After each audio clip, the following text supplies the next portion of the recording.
مکمل نکاح کیسا ہونا چاہیے، اس کی کیا سنتیں ہیں، کیسا اس کو کرنا چاہیے؟ اس لیے کہ جب ہم یہ دیکھتے ہیں کہ شریعت میں ہر کام جو اللہ رب العزت نے بتایا ہے اس کا طریقہ بھی ہمیں بتا دیا اپنے نبی کے ذریعے۔ اگر اللہ رب العزت نے ہمیں نماز کا حکم دیا تو اس کے نبی نے ہمیں بتا دیا، روزے کا حکم دیا تو اس کے نبی نے ہمیں بتا دیا کر کے، زکوٰۃ کا حکم دیا تو اس کے نبی نے دے کر بتا دیا، حج کا حکم دیا تو آپ صلی اللہ علیہ وسلم کر بتا دیا۔ تو گویا تمام اعمال، اچھائی کا حکم دیا تو اچھائی کیا کیا ہے کر کے بتا دیا، برائی سے رکنے کا حکم دیا تو برائی کیا ہے وہ بھی وضاحت کر دی اور کیسے رکا جائے اس کا حل بھی بتا دیا۔ تو گویا شریعت نے جب کسی کام کے کرنے کا حکم دیا تو طریقہ بتا دیا، رکنے کا حکم دیا تو طریقہ بتا دیا، کیسے رکا جائے، کیسے احتیاط کی جائے، کیا احتیاطی تدابیریں کی جائے۔ تو اگر اللہ رب العزت نے ہمیں نکاح کا حکم دیا اپنی کتاب میں تو یہ نکاح کرنے کا طریقہ بھی ظاہر سی بات ہے اس کا کام ہے کہ ہمیں بتا دے اپنے نبی کے ذریعے۔ لیکن ہم دیکھتے ہیں آج کے جدید دور میں جہاں تک نکاح کا معاملہ ہے، اس معاملے میں ہم دیکھتے ہیں کہ ایسا لگتا ہے کہ شریعت نے ہم کو چھوڑ دیا، چھوٹ دے دی، جو کرنا ہے کر لو، یہ کی موقع ہے تمہارے لیے جو کرنا ہے منمانی کرنے کا۔ باقی تمام چیز میں نماز کا طریقہ ہے، روزہ ہے، زکوٰۃ ہے، جیسے ہم برابر کرتے ہیں، لیکن نکاح جب آتا ہے تو ہم دیکھتے ہیں اس میں بہت زیادہ جو ہے برائیاں ہوتی ہیں اور بہت زیادہ ہم جو غلط فہمیوں کی شکار ہے اور بہت زیادہ اس کو سنت سے مخالف ہٹ کر ہم کرتے ہیں۔ اور بہرحال ایسا لگتا ہے کبھی کبھار حالات کو دیکھتے ہوئے کہ اس معاملے میں شریعت نے شاید ہماری اور آپ کی کوئی رہنمائی نہیں کی، بس اس معاملے میں ہم کو چھوڑ دیا۔ یاد رکھیے شریعت نے ہر معاملے میں ہماری رہنمائی کی، ہر جگہ ہمیں بتایا کیا کرنا ہے، کیسا کرنا ہے اور کتنا کرنا ہے، کون سا عمل قابل قبول ہے، کون سا عمل قبول نہیں ہوگا، کوئی عمل قابل قبول ہے تو کس حد تک، کس درجے تک، کس طریقے سے کیسے کیا جائے بتا دیا۔ تو کیا نکاح جیسا عمل جس کے تعلق سے نبی اکرم صلی اللہ علیہ وسلم نے اس کو آدھا ایمان، دین کا آدھا حصہ کہا، تو کیا یہ نکاح کا طریقہ میں نہیں بتایا ہوں؟ یہ بات اس لیے کہنا پڑ رہی ہے کہ اخبارات ہم پڑھتے ہیں اور جو ہے خبریں ہمارے سامنے آ رہی ہے کہ کچھ لوگ ہیں جو خودکشی کر لے رہے ہیں، عورتیں لڑکیوں کے تعلق سے آتا خودکشی کر لے رہی، بھاگ کر نکاح کر لے رہی اور فلاں پتہ نہیں کیا کیا باتیں۔ ان تمام کا سبب یہ ہے کہ نکاح چونکہ ان کا نہیں ہو رہا، تو نکاح جو جائز چیز ہے، جو اللہ رب العزت نے کچھ باتیں ہماری فطرت میں رکھی ہے، ان فطری تقاضوں کو حاصل کرنے کے لیے غیر فطری طور سے ہم جو عمل کر رہے ہیں۔ اگر میں ایک مثال دیتا ہوں، اگر کھانا کھائے بغیر انسان نہیں جی سکتا اور اگر حلال ڈھنگ سے کھانا نہ دیا جائے تو پھر انسان حرام ڈھنگ سے حاصل کرتا ہے اس کھانے کو، ہے یا نہیں ہے؟ اس لیے کہ کھانا فطری تقاضا ہے، تو اس تقاضے کو پورا کرنے کے لیے اگر جائز ڈھنگ سے نہ ہو تو ناجائز طریقوں سے انسان اس کو پورا کرتا ہے، چوری کرتا ہے، ڈاکے ڈالتا ہے اور پتہ نہیں جو بھی کرتا ہے۔ تو اسی طرح اگر نکاح کا حکم دیا، اس کو بھی اگر ہم غیر شرعی طریقے سے اختیار کر لیں جس کی وجہ سے نکاح ہم پر مشکل ہو جائے، اس کے بعد پھر اس حلال چیز کو حاصل کرنے کے لیے، اپنی نفس کو پاک رکھنے کے لیے یا اپنی نفس کو بچانے کے لیے اگر لوگ بھاگ کر نکاح کریں، یا یوں دیکھیں کہ نکاح کا امید یا امکان نہیں ہے تو خودکشی کر لے، بیچارے لڑکیوں کے واقعات آتے ہیں خودکشی کر لے اس لیے کہ والدین نکاح کے لیے پریشان ہے،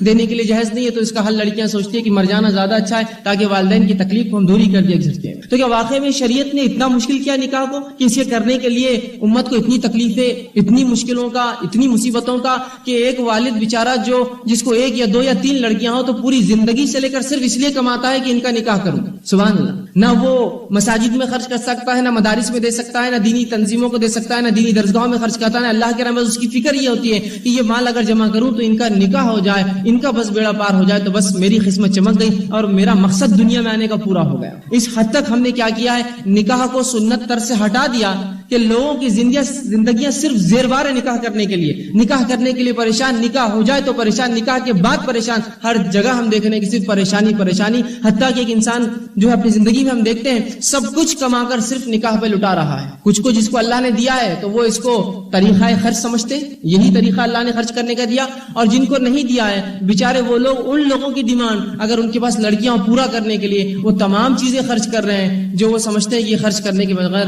بیچاری ان لڑکیوں کا نکاح نہیں ہوا۔ اور واقعتاً حالات اس طرح سے ہے کہ اس کے بغیر معاملات نہیں ہو رہے ہیں، چاہے روپیے پیسے کا معاملہ ہو کہ جہیز لوگ مانگتے ہیں یا لڑکے والے جہیز مانگتے ہیں یا چاہتے ہیں کہ کچھ جو ہے لڑکی سے مطالبہ کرے کہ شادی ہوگی تو کچھ ہم لیں گے، یا اسی طرح دیگر ہم چیزیں دیکھتے ہیں۔ ایک صاحب جو ہے مجھ سے کہنے لگے ایک مرتبہ کہ میں چاہتا ہوں کہ آپ میری لڑکی کے لیے کوئی جو ہے لڑکا تلاش کرے اگر ہو تو، اور مجھے ایسی 3 لڑکیاں ہیں جو نکاح کے قابل ہے، اور اگر آپ اس کے لیے کچھ کوشش کریں تو میں نے کہا میں انشاءاللہ کوشش کروں گا۔ اور انہوں نے پھر ساتھ میں مجھے بھی بتا دیا، دیکھیے ہر لڑکی کے لیے میں نے 5 لاکھ اٹھا کر رکھے تاکہ آپ کا ذہن واضح ہو جائے کہ میں تیار ہوں اس چیز کے لیے، اور میں نے پہلی لڑکی کے لیے 5 لاکھ، دوسری کے لیے 5 لاکھ، تیسری کے لیے میں 15 لاکھ رکھ چکا ہوں۔ لیکن اس کے باوجود کہ میں بتا بھی رہا ہوں کہ ایک کو 5-5 لاکھ دوں گا تب بھی رشتے نہیں آتے، اگر اس سے زائد بھی کوئی مانگے تو میں 7 لاکھ بھی کچھ بھی کر لا دوں گا، آپ بس ان کا رشتہ طے کروا دیجیے، بس ان کا نکاح ہو جائے، میرے لیے بس یہ مسئلہ ہے۔ تو گویا 2 لاکھ اوپر بھی بڑھ بڑھ جائے تو میں بوجھ اٹھا لوں گا, کوئی گھر بار بیچ دوں گا, بس میرے لیے ان کا نکاح سب سے افضل ہے, سب سے اہم ہے, زندگی کا میرے مقصد ہے, میرے 3 بچے ہیں اس طرح سے. اور نہ جانے ایسے کتنے والدین ہوں گے, نہ جانے کتنے ایسے لوگ ہوں گے دنیا میں جو صرف اس وجہ سے پریشان ہیں, ان کے لڑکیوں کی وجہ سے. نہ وہ دین سکون سے عمل کر سکتے ہیں, نہ نمازوں میں ان کو سکون ہوتا ہے, نہ ان کے حالات سدھرنے دیتے ہیں, نہ ماحول میں. تو کیا واقعتاً اس شریعت میں نکاح اتنی مشکل چیز ہے کہ جس کو کرنے کے لیے انسان پوری زندگی کھپا دے اپنی صرف پیسہ کما کر اور اپنے لڑکیوں کے نکاح کی؟ جبکہ شریعت میں یہ نکاح اتنا آسان تھا, جیسے کہ شریعت نے جو چیزیں ضرورت ہے انسان کی اس کو آسان کر دیا.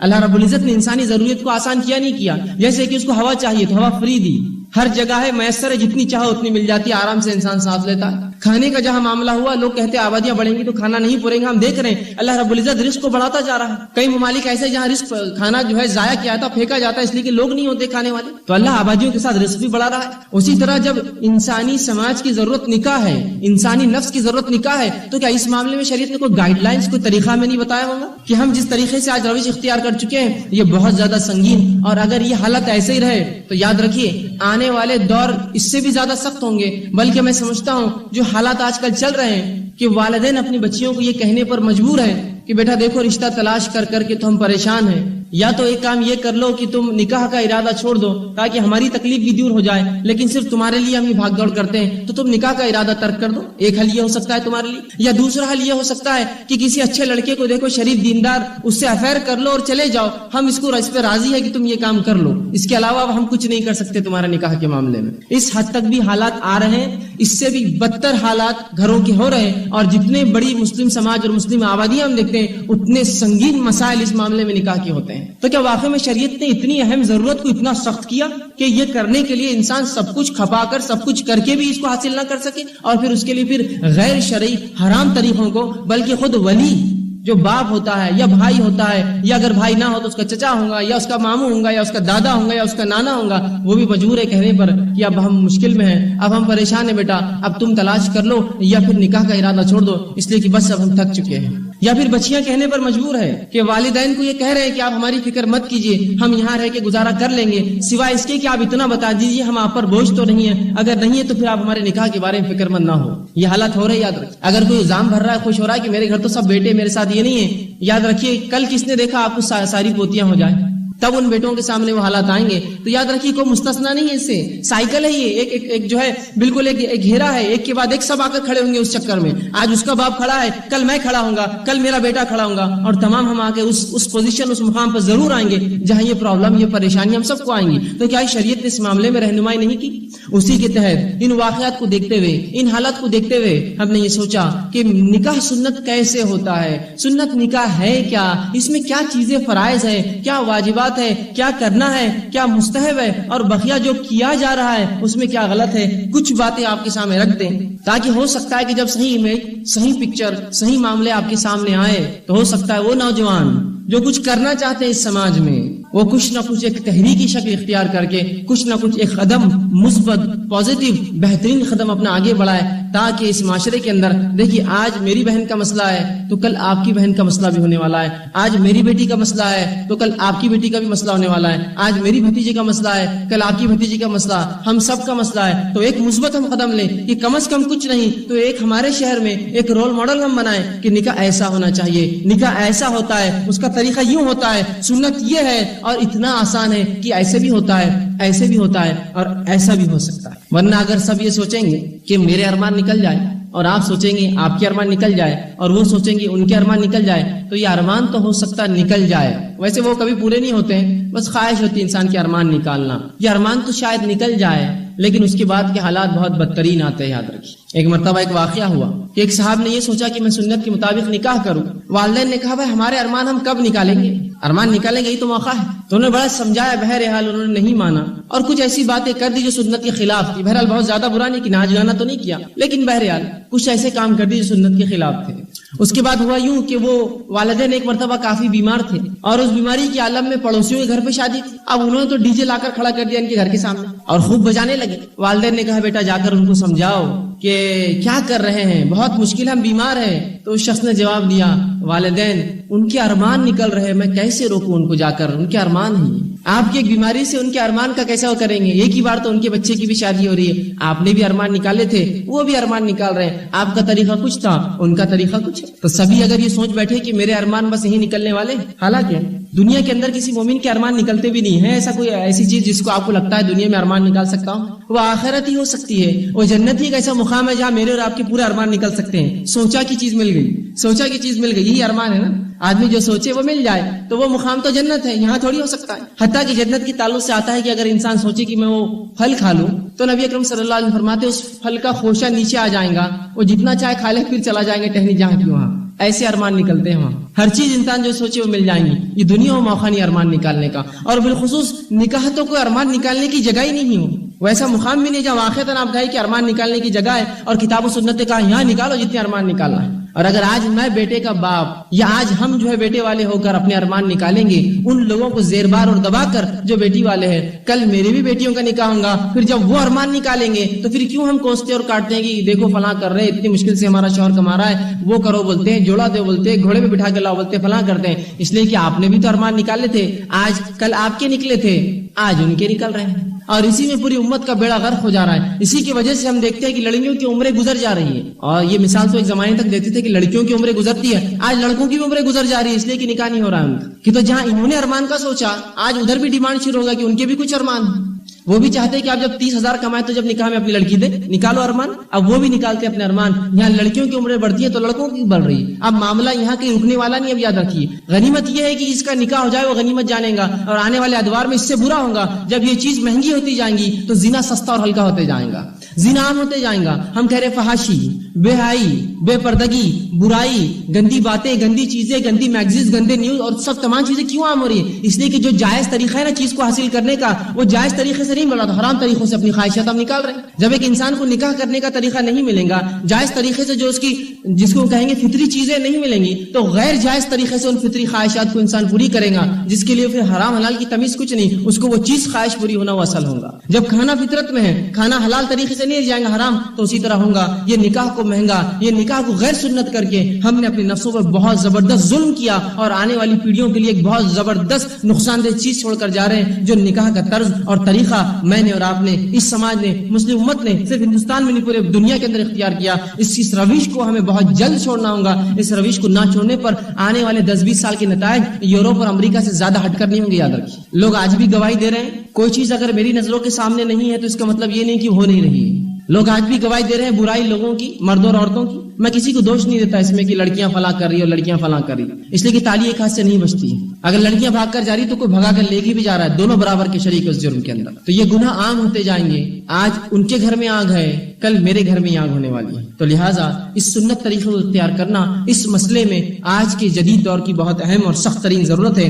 آئیے چند باتیں آپ کے سامنے رکھتا ہوں، آئیے نکاح کی فضیلت کیا ہے وہ رکھتا ہوں، اس کی اہمیت کیا ہے تاکہ بات سمجھ میں آئے تو انشاءاللہ انسان کے لیے آسان ہو۔ سب سے پہلی چیز تو یہ نکاح انسان میں شرم و حیا پیدا کرتا ہے اور انسان کو بدکاری سے، برائی سے، زنا سے اور دیگر گندے کاموں سے حفاظت کرتا ہے۔ یہ نکاح کی فضیلت ہے جس کے تعلق سے مسلم کی روایت ہے، صحیح مسلم کی حدیث ہے، عبداللہ رضی اللہ عنہ، جو حضرت عبداللہ رضی اللہ عنہ کہتے ہیں کہ نبی اکرم صلی اللہ علیہ وسلم فرمایا، اور اس طرح سے فرمایا اور کہا، اے نوجوانوں، تم میں سے جو استطاعت رکھتا ہے وہ نکاح کر لے۔ معاشرے کے نوجوانوں سے خطاب کیا اور کہا، اے نوجوانوں، تم میں سے جو شخص استطاعت رکھتا ہے، اتنا مال و دولت رکھتا ہے کہ مہر دے دے اور اس لڑکی کا نان و نفقہ اس کی ذمہ داری اٹھا لے، تو اگر اتنی طاقت رکھتے ہو تو نکاح کر لو، اس لیے کہ نکاح کرنے سے آنکھیں نیچا رہنا آسان ہوتا ہے، انسان اپنی نظروں کو نیچی کر پاتا ہے، اس سے شرمگاہ کی حفاظت ہوتی ہے، انسان زنا سے بچتا ہے۔ اور فرمایا، جو شخص خرچ کی طاقت نہ رکھے وہ روزہ رکھے، اس لیے کہ روزہ برائیوں سے پھر ڈھال ہے۔ تو یہاں نبی اکرم صلی اللہ علیہ وسلم امت کو حکم دے رہے ہیں کہ کوئی شخص اگر طاقت رکھتا ہے تو نکاح کر لے، استطاعت رکھتا ہے مہر دینے کی، نان و نفقہ اٹھانے کی، بیوی کی ذمہ داری اٹھانے کی، تو وہ نکاح کر لے، اور جو بہرحال طاقت نہ رکھتا ہو، اس لیے کہ اس کا فائدہ کیا ہے، نظر نیچی ہوتی ہے، شرمگاہ کی حفاظت ہوتی ہے، زنا سے انسان بچتا ہے، اور فائدہ یہ اگر یہ نہ کر سکو تو پھر کیا کرو، روزے رکھا کرو، اس لیے کہ پھر روزے جو ہے انسان کے لیے پھر ڈھال بن جاتے برائی سے۔ تو یہاں اللہ کے رسول نے دونوں آپشن بتا دیے، نکاح کر لو طاقت ہے تو، نہیں ہے تو روزے رکھو، اس لیے کہ اگر نکاح بھی نہیں کرو گے، روزے بھی نہیں رکھو گے تو ظاہر سی بات ہے انسان اپنی جائز خواہشات کو حرام طریقے سے، غیر ناجائز طریقوں سے پوری کرے گا۔ اسی طرح نکاح کی فضیلت میں یہ آتا ہے کہ نکاح جو ہے معاشرے کو جنسی آلودگی سے نفسانی خواہشات جو بہرحال آج کل ہو رہی ہے، اس آلودگی سے معاشرے کی حفاظت کرتا ہے، اور شیطانی خیالات اور شیطانی افعال سے ایک مومن کی، ایک مسلمان کی اور ایک غیر شادی شدہ نوجوان کی حفاظت بھی کرتا ہے. یاد رکھیں. اس کے تعلق صحیح مسلم کی حدیث سے آپ صلی اللہ علیہ وسلم فرماتے اور کہتے ہیں کہ جب کسی آدمی کو کوئی عورت خوبصورت لگے تو اس کے دل میں اس کی محبت آئے تو وہ اپنے بیوی کے پاس چلا جائے. دیکھیے حل بتا رہے ہیں کہ جب کسی شخص کو کوئی عورت اچھی لگے تو وہ اپنے بیوی کے پاس چلے جائے، اس لیے کہ آپ فرماتے ہیں اور اس سے جا کر صحبت کر لے، اس لیے کہ جو اس کے پاس ہے وہ اس کے پاس بھی ہے. مطلب نکاح کا فائدہ دیکھیے کہ جب انسان کی نظریں کسی ایسی چیز پر پڑ جائے جو حرام ہے، جو دیکھنا درست نہیں ہے، جس سے اس کی خواہشات جاگ جائے، تو کہا پھر وہاں سے نکل جائے اور اپنے گھر چلے جائے اپنے بیوی کے پاس. پتا چلا اگر نکاح کرے تو پھر معاشرہ جنسی آلودگی سے محفوظ ہو جاتا ہے. جو ہی انسان کے ذہن میں کوئی برا خیال آیا، اس کے پاس اپنی بیوی ہوتی ہے، وہاں چلے جاتا ہے، اپنی خواہش پوری کر لیتا ہے، اور معاشرے کے اندر جنسی آلودگی، جو نفسیات اور جو معاملہ آج کل چل رہا ہے گندگی کا، وہ خواہشات، وہ معاملات دب جاتے ہیں. تو یہ نکاح کی فضیلت تو ہے کہ نکاح کرنے سے یہ فائدہ ہوگا. جو نکاح نہیں کریں گے ظاہر سی بات ہے یا تو پھر روزہ رکھتا رہے ساری زندگی، یا تو پھر پریشان ہوتا رہے اپنے نفس سے. تو نکاح کا یہ بھی فضیلت ہے. اسی طرح آپ صلی اللہ علیہ وسلم فرماتے اور کہتے ہیں، اور یہ جامع ترمذی کی روایت آپ نے فرمایا، جب عورت سامنے آتی ہے تو شیطان کی صورت میں آتی ہے. مطلب شیطان کیا کرتا ہے، جب کوئی غیر محرم عورت کسی کے سامنے آتی ہے، شیطان اس کی جو صورت میں آتا ہے، مطلب بری نہیں، شیطان اس کو خوشنما کر دیتا ہے، اٹریکٹیو کر دیتا ہے. اسی لیے بہت سی بار ہوتا ہے، میں مذاق کے طور پہ نوجوانوں سے کہتا ہوں، لوگ کہتے ہیں یار جب میرا نکاح تھا میں جب ڈھونڈ رہا تھا تو کوئی لڑکی دکھ نہیں رہی تھی، فلاں دکھ گئی تو میں نکاح کر لیا، اور آج دیکھو کتنی اچھی لڑکیاں دکھ رہی. یہ کہاں تھی جب تک میرا نکاح ہوا تھا؟ دیکھا آپ نے، رسول اللہ فرماتے ہیں جب لڑکی کو غیر محرم کو انسان دیکھتا ہے، جو ہی اس کو دیکھتا ہے وہ اس کو اتنی خوبصورت نظر آتی ہے کہ بس اس کی کوئی انتہا نہیں. شیطان کا یہ کام ہے، اس کا مقصد ہوتا ہے اس کے ذریعے وہ غلط کام کروائے. ٹھیک، تو کہا کہ شیطان جو ہے وہ عورت جو ہے شیطان کی صورت، مطلب اس کو خوبصورت بناتا ہے، اور لہٰذا جب تم کسی عورت کو دیکھو تو اگر تمہیں اچھی لگے تو اسے چاہیے کہ وہ جا کر اپنے بیوی سے صحبت کرے، اس لیے کہ اگر اس کا نکاح ہوگا تو اس برائی سے بچ جائیں گے. اس لیے کہ بہت سی مرتبہ انسان شادی شدہ بھی ہو لیکن جنسی آلودگی جو ماحول میں بھری ہے، جو بے حیائی، جو فحاشی، جو لباس کے اعتبار سے گندگی انسان دیکھ کر پریشان ہوتا ہے، تو وہ چلے جائے. جب نکاح شادی شدہ ہوگا تو جا کر اپنی خواہش پوری کر لے گا، اور اس گناہ سے، سنگین جرم، زنا جیسے جرم سے، جس کی سزا شریعت نے یہ دی ہے کہ اگر شادی شدہ ہو تو سنسار کر دیا جاتا ہے، اسے زمین میں دفنایا جاتا ہے گردن تک، اور پتھر مار کے اس کے سر پہ اس کو ہلاک کیا جاتا ہے. اور اگر غیر شادی شدہ ہو تو اسے کوڑے لگوائے جاتے ہیں. اتنی سخت سزا دی تو وہ عمل سے انسان جو ہے بچ جاتا ہے. اسی طرح نکاح انسان کے لیے باعث راحت اور سکون ہوتا ہے. یاد رکھیں، نکاح کرنے سے انسان سکون اور راحت پاتا ہے، اور یہ صرف شریعت نہیں کہہ رہی ہے، یہ دنیا بھی اس کی گواہی دیتی ہے. آئیے نسائی کی حدیث ہے، سنن نسائی کی، آپ صلی اللہ علیہ وسلم فرماتے ہیں اور کہتے ہیں، میرے دل میں عورت اور خوشبو کی محبت ڈال دی گئی ہے. نبی اکرم صلی اللہ علیہ وسلم جن چیزوں میں سکون اطمینان پاتے ہیں ان میں سے ایک چیز ہے یہ عورت اور خوشبو کی میرے دل میں محبت ڈال دی گئی ہے. اس لیے کہ اس سے سکون اور اطمینان حاصل ہوتا ہے انسان کے نکاح سے، جس کا بہرحال مشہور واقعہ ہے کہ آپ کے سامنے نقل کروں گا کہ کیسے انسانی نفس سکون پاتا ہے نکاح میں. کہ جو ہی امریکہ کے اندر سن 2001 میں 11 سپتمبر کو جو واقعہ ہوا اور وہ جو 2 بڑے ٹاور تھے، بہرحال جو بھی ہوا، جو حملہ ہوا، اس میں اٹھائے گئے، اس کے بعد جو سب سے پہلا ریاکشن امریکن عوام کا آیا، نکاح ہونا شروع ہو گئے. اتنے نکاح ہوئے کہ جتنے نکاح امریکن تاریخ میں کبھی نہیں ہوئے تھے آج تک. بات سمجھ میں آ رہی ہے؟ انسانی فطرت کا تقاضا ہے، نکاح انسان کو سکون دیتا ہے. وہ نکاح کی طرف بھاگ رہے تھے اور نکاح کر رہے تھے، حالانکہ وہ تمام عمل پہلے سے کر رہے تھے جو نکاح کے بعد لوگ کرتے ہیں. عموماً حرام کاری چالو تھی، لیکن انہوں نے سب نے نکاح کرنا شروع کیا، اور اس ڈر سے لوگوں نے نکاح کیا کہ اس سال جتنے نکاح ہوئے اتنے ریکارڈ بن گیا کہ صدیوں میں اتنے نکاح نہیں ہوئے تھے. اس لیے کہ ذہنی طور سے پریشان تھے، ان کو لگ رہا تھا اب جب یہ ٹوٹ گیا تو پورا امریکہ جل جانے والا ہے، اور ہر شخص سکون کے لیے بھاگ رہا تھا، اور ان تمام کو سکون اطمینان اسی چیز میں ملا جس کو نکاح کہتے ہیں. نکاح کر رہے تھے جو ہے رفتہ رفتہ. تو اس سے اندازہ ہم کر سکتے ہیں نکاح باعث راحت اور سکون ہے. اسی طرح آپ صلی اللہ علیہ وسلم فرماتے اور کہتے ہیں نکاح کے تعلق سے، یہ بیہقی کی روایت ہے، آپ نے فرمایا جب کوئی شخص نکاح کر لیتا ہے تو آدھا دین مکمل کر لیتا ہے. جب کوئی شخص نکاح کرتا ہے تو آدھا دین مکمل کر لیتا ہے. اب لہٰذا اسے چاہیے کہ باقی کا آدھا پورا کرے. تو نکاح جو آدھا دین ہے، نصف دین ہے. جو نکاح نہیں کرتا اس کا آدھا دین پورا نہیں ہوا. اس لیے کہ جب انسان نکاح کرتا ہے تو وہ ذمہ داریاں اٹھاتا ہے، اس کو اولاد ہوتی ہے، اور کئی سارے ایسے بوجھ ہوتے ہیں جو نکاح سے پہلے نہیں آتے. تو نکاح کو آدھا دین کا ہے شریعت نے. اگر نکاح کو آدھا دین کا تو والدین کتنے زیادہ فکر مند ہونا چاہیے اپنے بچوں کے نکاح کے لیے، اس لیے کہ یہ آدھا دین ہے. ان کے نکاح جلد سے جلد کرے بالغ ہوتے تاکہ وہ اپنے دین میں مکمل ہو جائے، برائیوں سے، فحاشی سے، گندگی سے، زنا سے اور برے کاموں سے دور رہے، پھر اپنی تعلیم بھی حاصل کرتے رہے، پھر باقی تمام کام بھی انسان جو ہے کر سکتا ہے. یاد رکھیں بہت سی والدین یہ کہتے ہیں کہ لڑکا ابھی جو ہے کماتا نہیں ہے، لڑکی بھی کماتی نہیں ہے، ابھی نکاح کیسا کرے، یا لڑکی ابھی پڑھ رہی ہے، لڑکا ابھی کماتا نہیں ہے، نکاح کیسے کرے. تو اندازہ لگائیے اگر لڑکی بھی پڑھ رہی ہے، لڑکا بھی پڑھ رہا ہے، اور دونوں کا خرچہ ادھر بھی آپ اٹھا رہے ہیں ادھر بھی والدین اٹھا رہے ہیں، دونوں طے کر لیں ان کی تعلیم تک ان کا نکاح کر دیں نہیں کہ دونوں خرچہ اٹھائیں گے مل کے آدھا آدھا, ویسے بھی تو خرچہ اٹھا رہے ہیں. آپ نکاح کر کے تو دیکھیے ان کے تعلیمی معیار بڑھ جائیں گے, ان کے اخلاق سدھر جائیں گے, ان کے معاملات بدل جائیں گے, اس لیے کہ طالب علم جو ہوتے ہیں ان کا اکثر ذہن کا آدھے زیادہ حصہ صرف ادھر ہی ہوتا ہے کہ ان کا نکاح کب ہوگا. اور ایک طالب علم کا اگر نکاح ہو جائے تو آپ دیکھیے اس کی تعلیم کی رفتار, اس کے پڑھنے کا, اس کا سمجھنے کا, اس کا شعور, اس کی تمام چیزیں خود بڑھ جاتی ہیں. تو ویسے بھی تو آپ ادھر بھی برائی ہے, اس کی ذمہ داری لے رہے, ادھر بھی لے رہے. اگر نکاح کر دیا جاتا ہے تو یہ والدین کی نیکی ہے کہ وہ نکاح کر رہے ہیں, دونوں آدھا خرچہ اٹھائے, اس کے بعد خود جب کمانے لگیں گا. لیکن یہ تو سوچئے اس کا آدھا دین مکمل ہو جائے گا اور ساتھ میں وہ گندی چیزوں سے, برائی سے, زنا سے, شرمگاہ کی حفاظت کر پائیں گا اور جو ہے اپنی نظروں کو نیچے رکھ پائیں گا. اس سے بڑا اور کیا ہو سکتا ہے معاملہ. تو دین اس کا مکمل ہو جائے گا, ساتھ میں جو ہے وہ برائیوں سے بچ جائیں گا. لیکن یہ سوچ اور یہ شعور ہمارے پاس کہاں ہے؟ یہ کہاں سوچا جاتا ہے کہ یہ بھی دین کا حصہ ہے, اس سے بھی ہم فائدہ اٹھائیں. تو یہ سوچنے کی ضرورت ہے, سمجھنے کی ضرورت ہے. اسی طرح جو شخص نکاح کا ارادہ کرے اور اس کے لیے کوشش کرے, اللہ رب العزت پر اس کا ذمہ ہے کہ اس کی مدد کرے. نبی اکرم صلی اللہ علیہ وسلم فرماتے ہیں, نسائی کی روایت ہے, آپ صلی اللہ علیہ وسلم فرمایا اور کہا 3 آدمی ایسے ہیں جن کی مدد کرنا اللہ کا ذمہ ہے. پہلا فرمایا وہ غلام جو اپنے مالک سے معاہدہ کر لے کہ اتنے رقم دینے کے بعد وہ اسے آزاد کر دے گا, اللہ کا ذمہ ہے کہ اس کی مدد کرے, اس کو رزق دے تاکہ وہ اپنی رہائی کر لے, آزاد کر لے.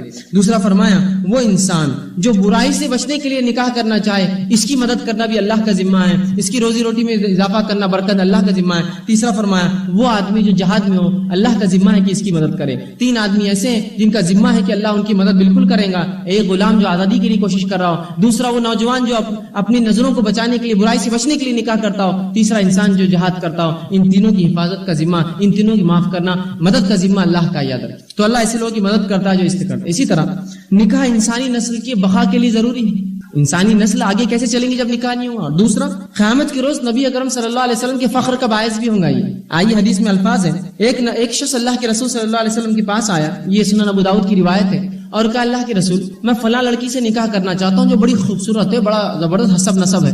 آپ صلی اللہ علیہ وسلم نے کہا اور فرمایا, اس گھر کے تعلق سے یہ بات مشہور تھی کہ ان کو اولاد نہیں ہوتی لڑکیوں کو. تو کہا دیکھ اس گھر میں جو اولاد نہیں ہوتی لڑکیوں کو, تو کسی اور سے نکاح کر. کہا نہیں میں جو ہے اسی سے نکاح کرنا چاہتا. دوسری بار آیا, کہا تو کسی اور سے نکاح کر لے, وہ زیادہ بہتر ہے. پھر وہ تیسری بار آیا, کہا نہیں اللہ کے رسول میں اس سے نکاح کرنا چاہتا ہوں. آپ صلی اللہ علیہ وسلم تیسری بار منع فرمایا اور کہا, آپ صلی اللہ علیہ وسلم نے ارشاد فرمایا, محبت کرنے والی, کیونکہ تمہاری کثرت سے روز قیامت جو اللہ کے رسول فرماتے ہیں میں دوسری امتوں پر فخر کروں گا. تمہاری تعداد کی کثرت, تم جو زیادہ آؤ گے اس دن قیامت کے روز, میں دوسری امتوں پر, دوسرے نبیوں پر فخر کروں گا اپنی امت کے معاملے میں. تو نکاح کرنے سے کئی فائدے ہیں. شرمگاہ کی حفاظت ہوتی ہے, اللہ انسان کی مدد کرتا ہے, انسان زنا سے محفوظ ہو جاتا ہے, اس کا دین آدھا مکمل ہو جاتا ہے. اسی طرح جو ہے انسانی نسل بھی چلتی ہے, اور یہ فائدہ رسول اکرم صلی اللہ علیہ وسلم کی فخر کا باعث بنتا ہے جو نکاح کرتا ہے اور اولادیں پیدا کرتا ہے. اللہ کے رسول نے کہا کہ میں فخر کروں گا. امت مسلمہ کو وہ جو ہے چیز وہ سمجھ دے دی کہ کہا دیکھو زیادہ بچے پیدا ہوں گے تو تم پڑھا نہیں سکتے ہو, لکھا نہیں سکتے ہو, سمجھا نہیں سکتے ہو, تربیت نہیں کر سکتے ہو. کس نے کہا؟ ہم نے یہ مثالیں دیکھی ہے جن کو کثرت سے اولاد بھی تھی,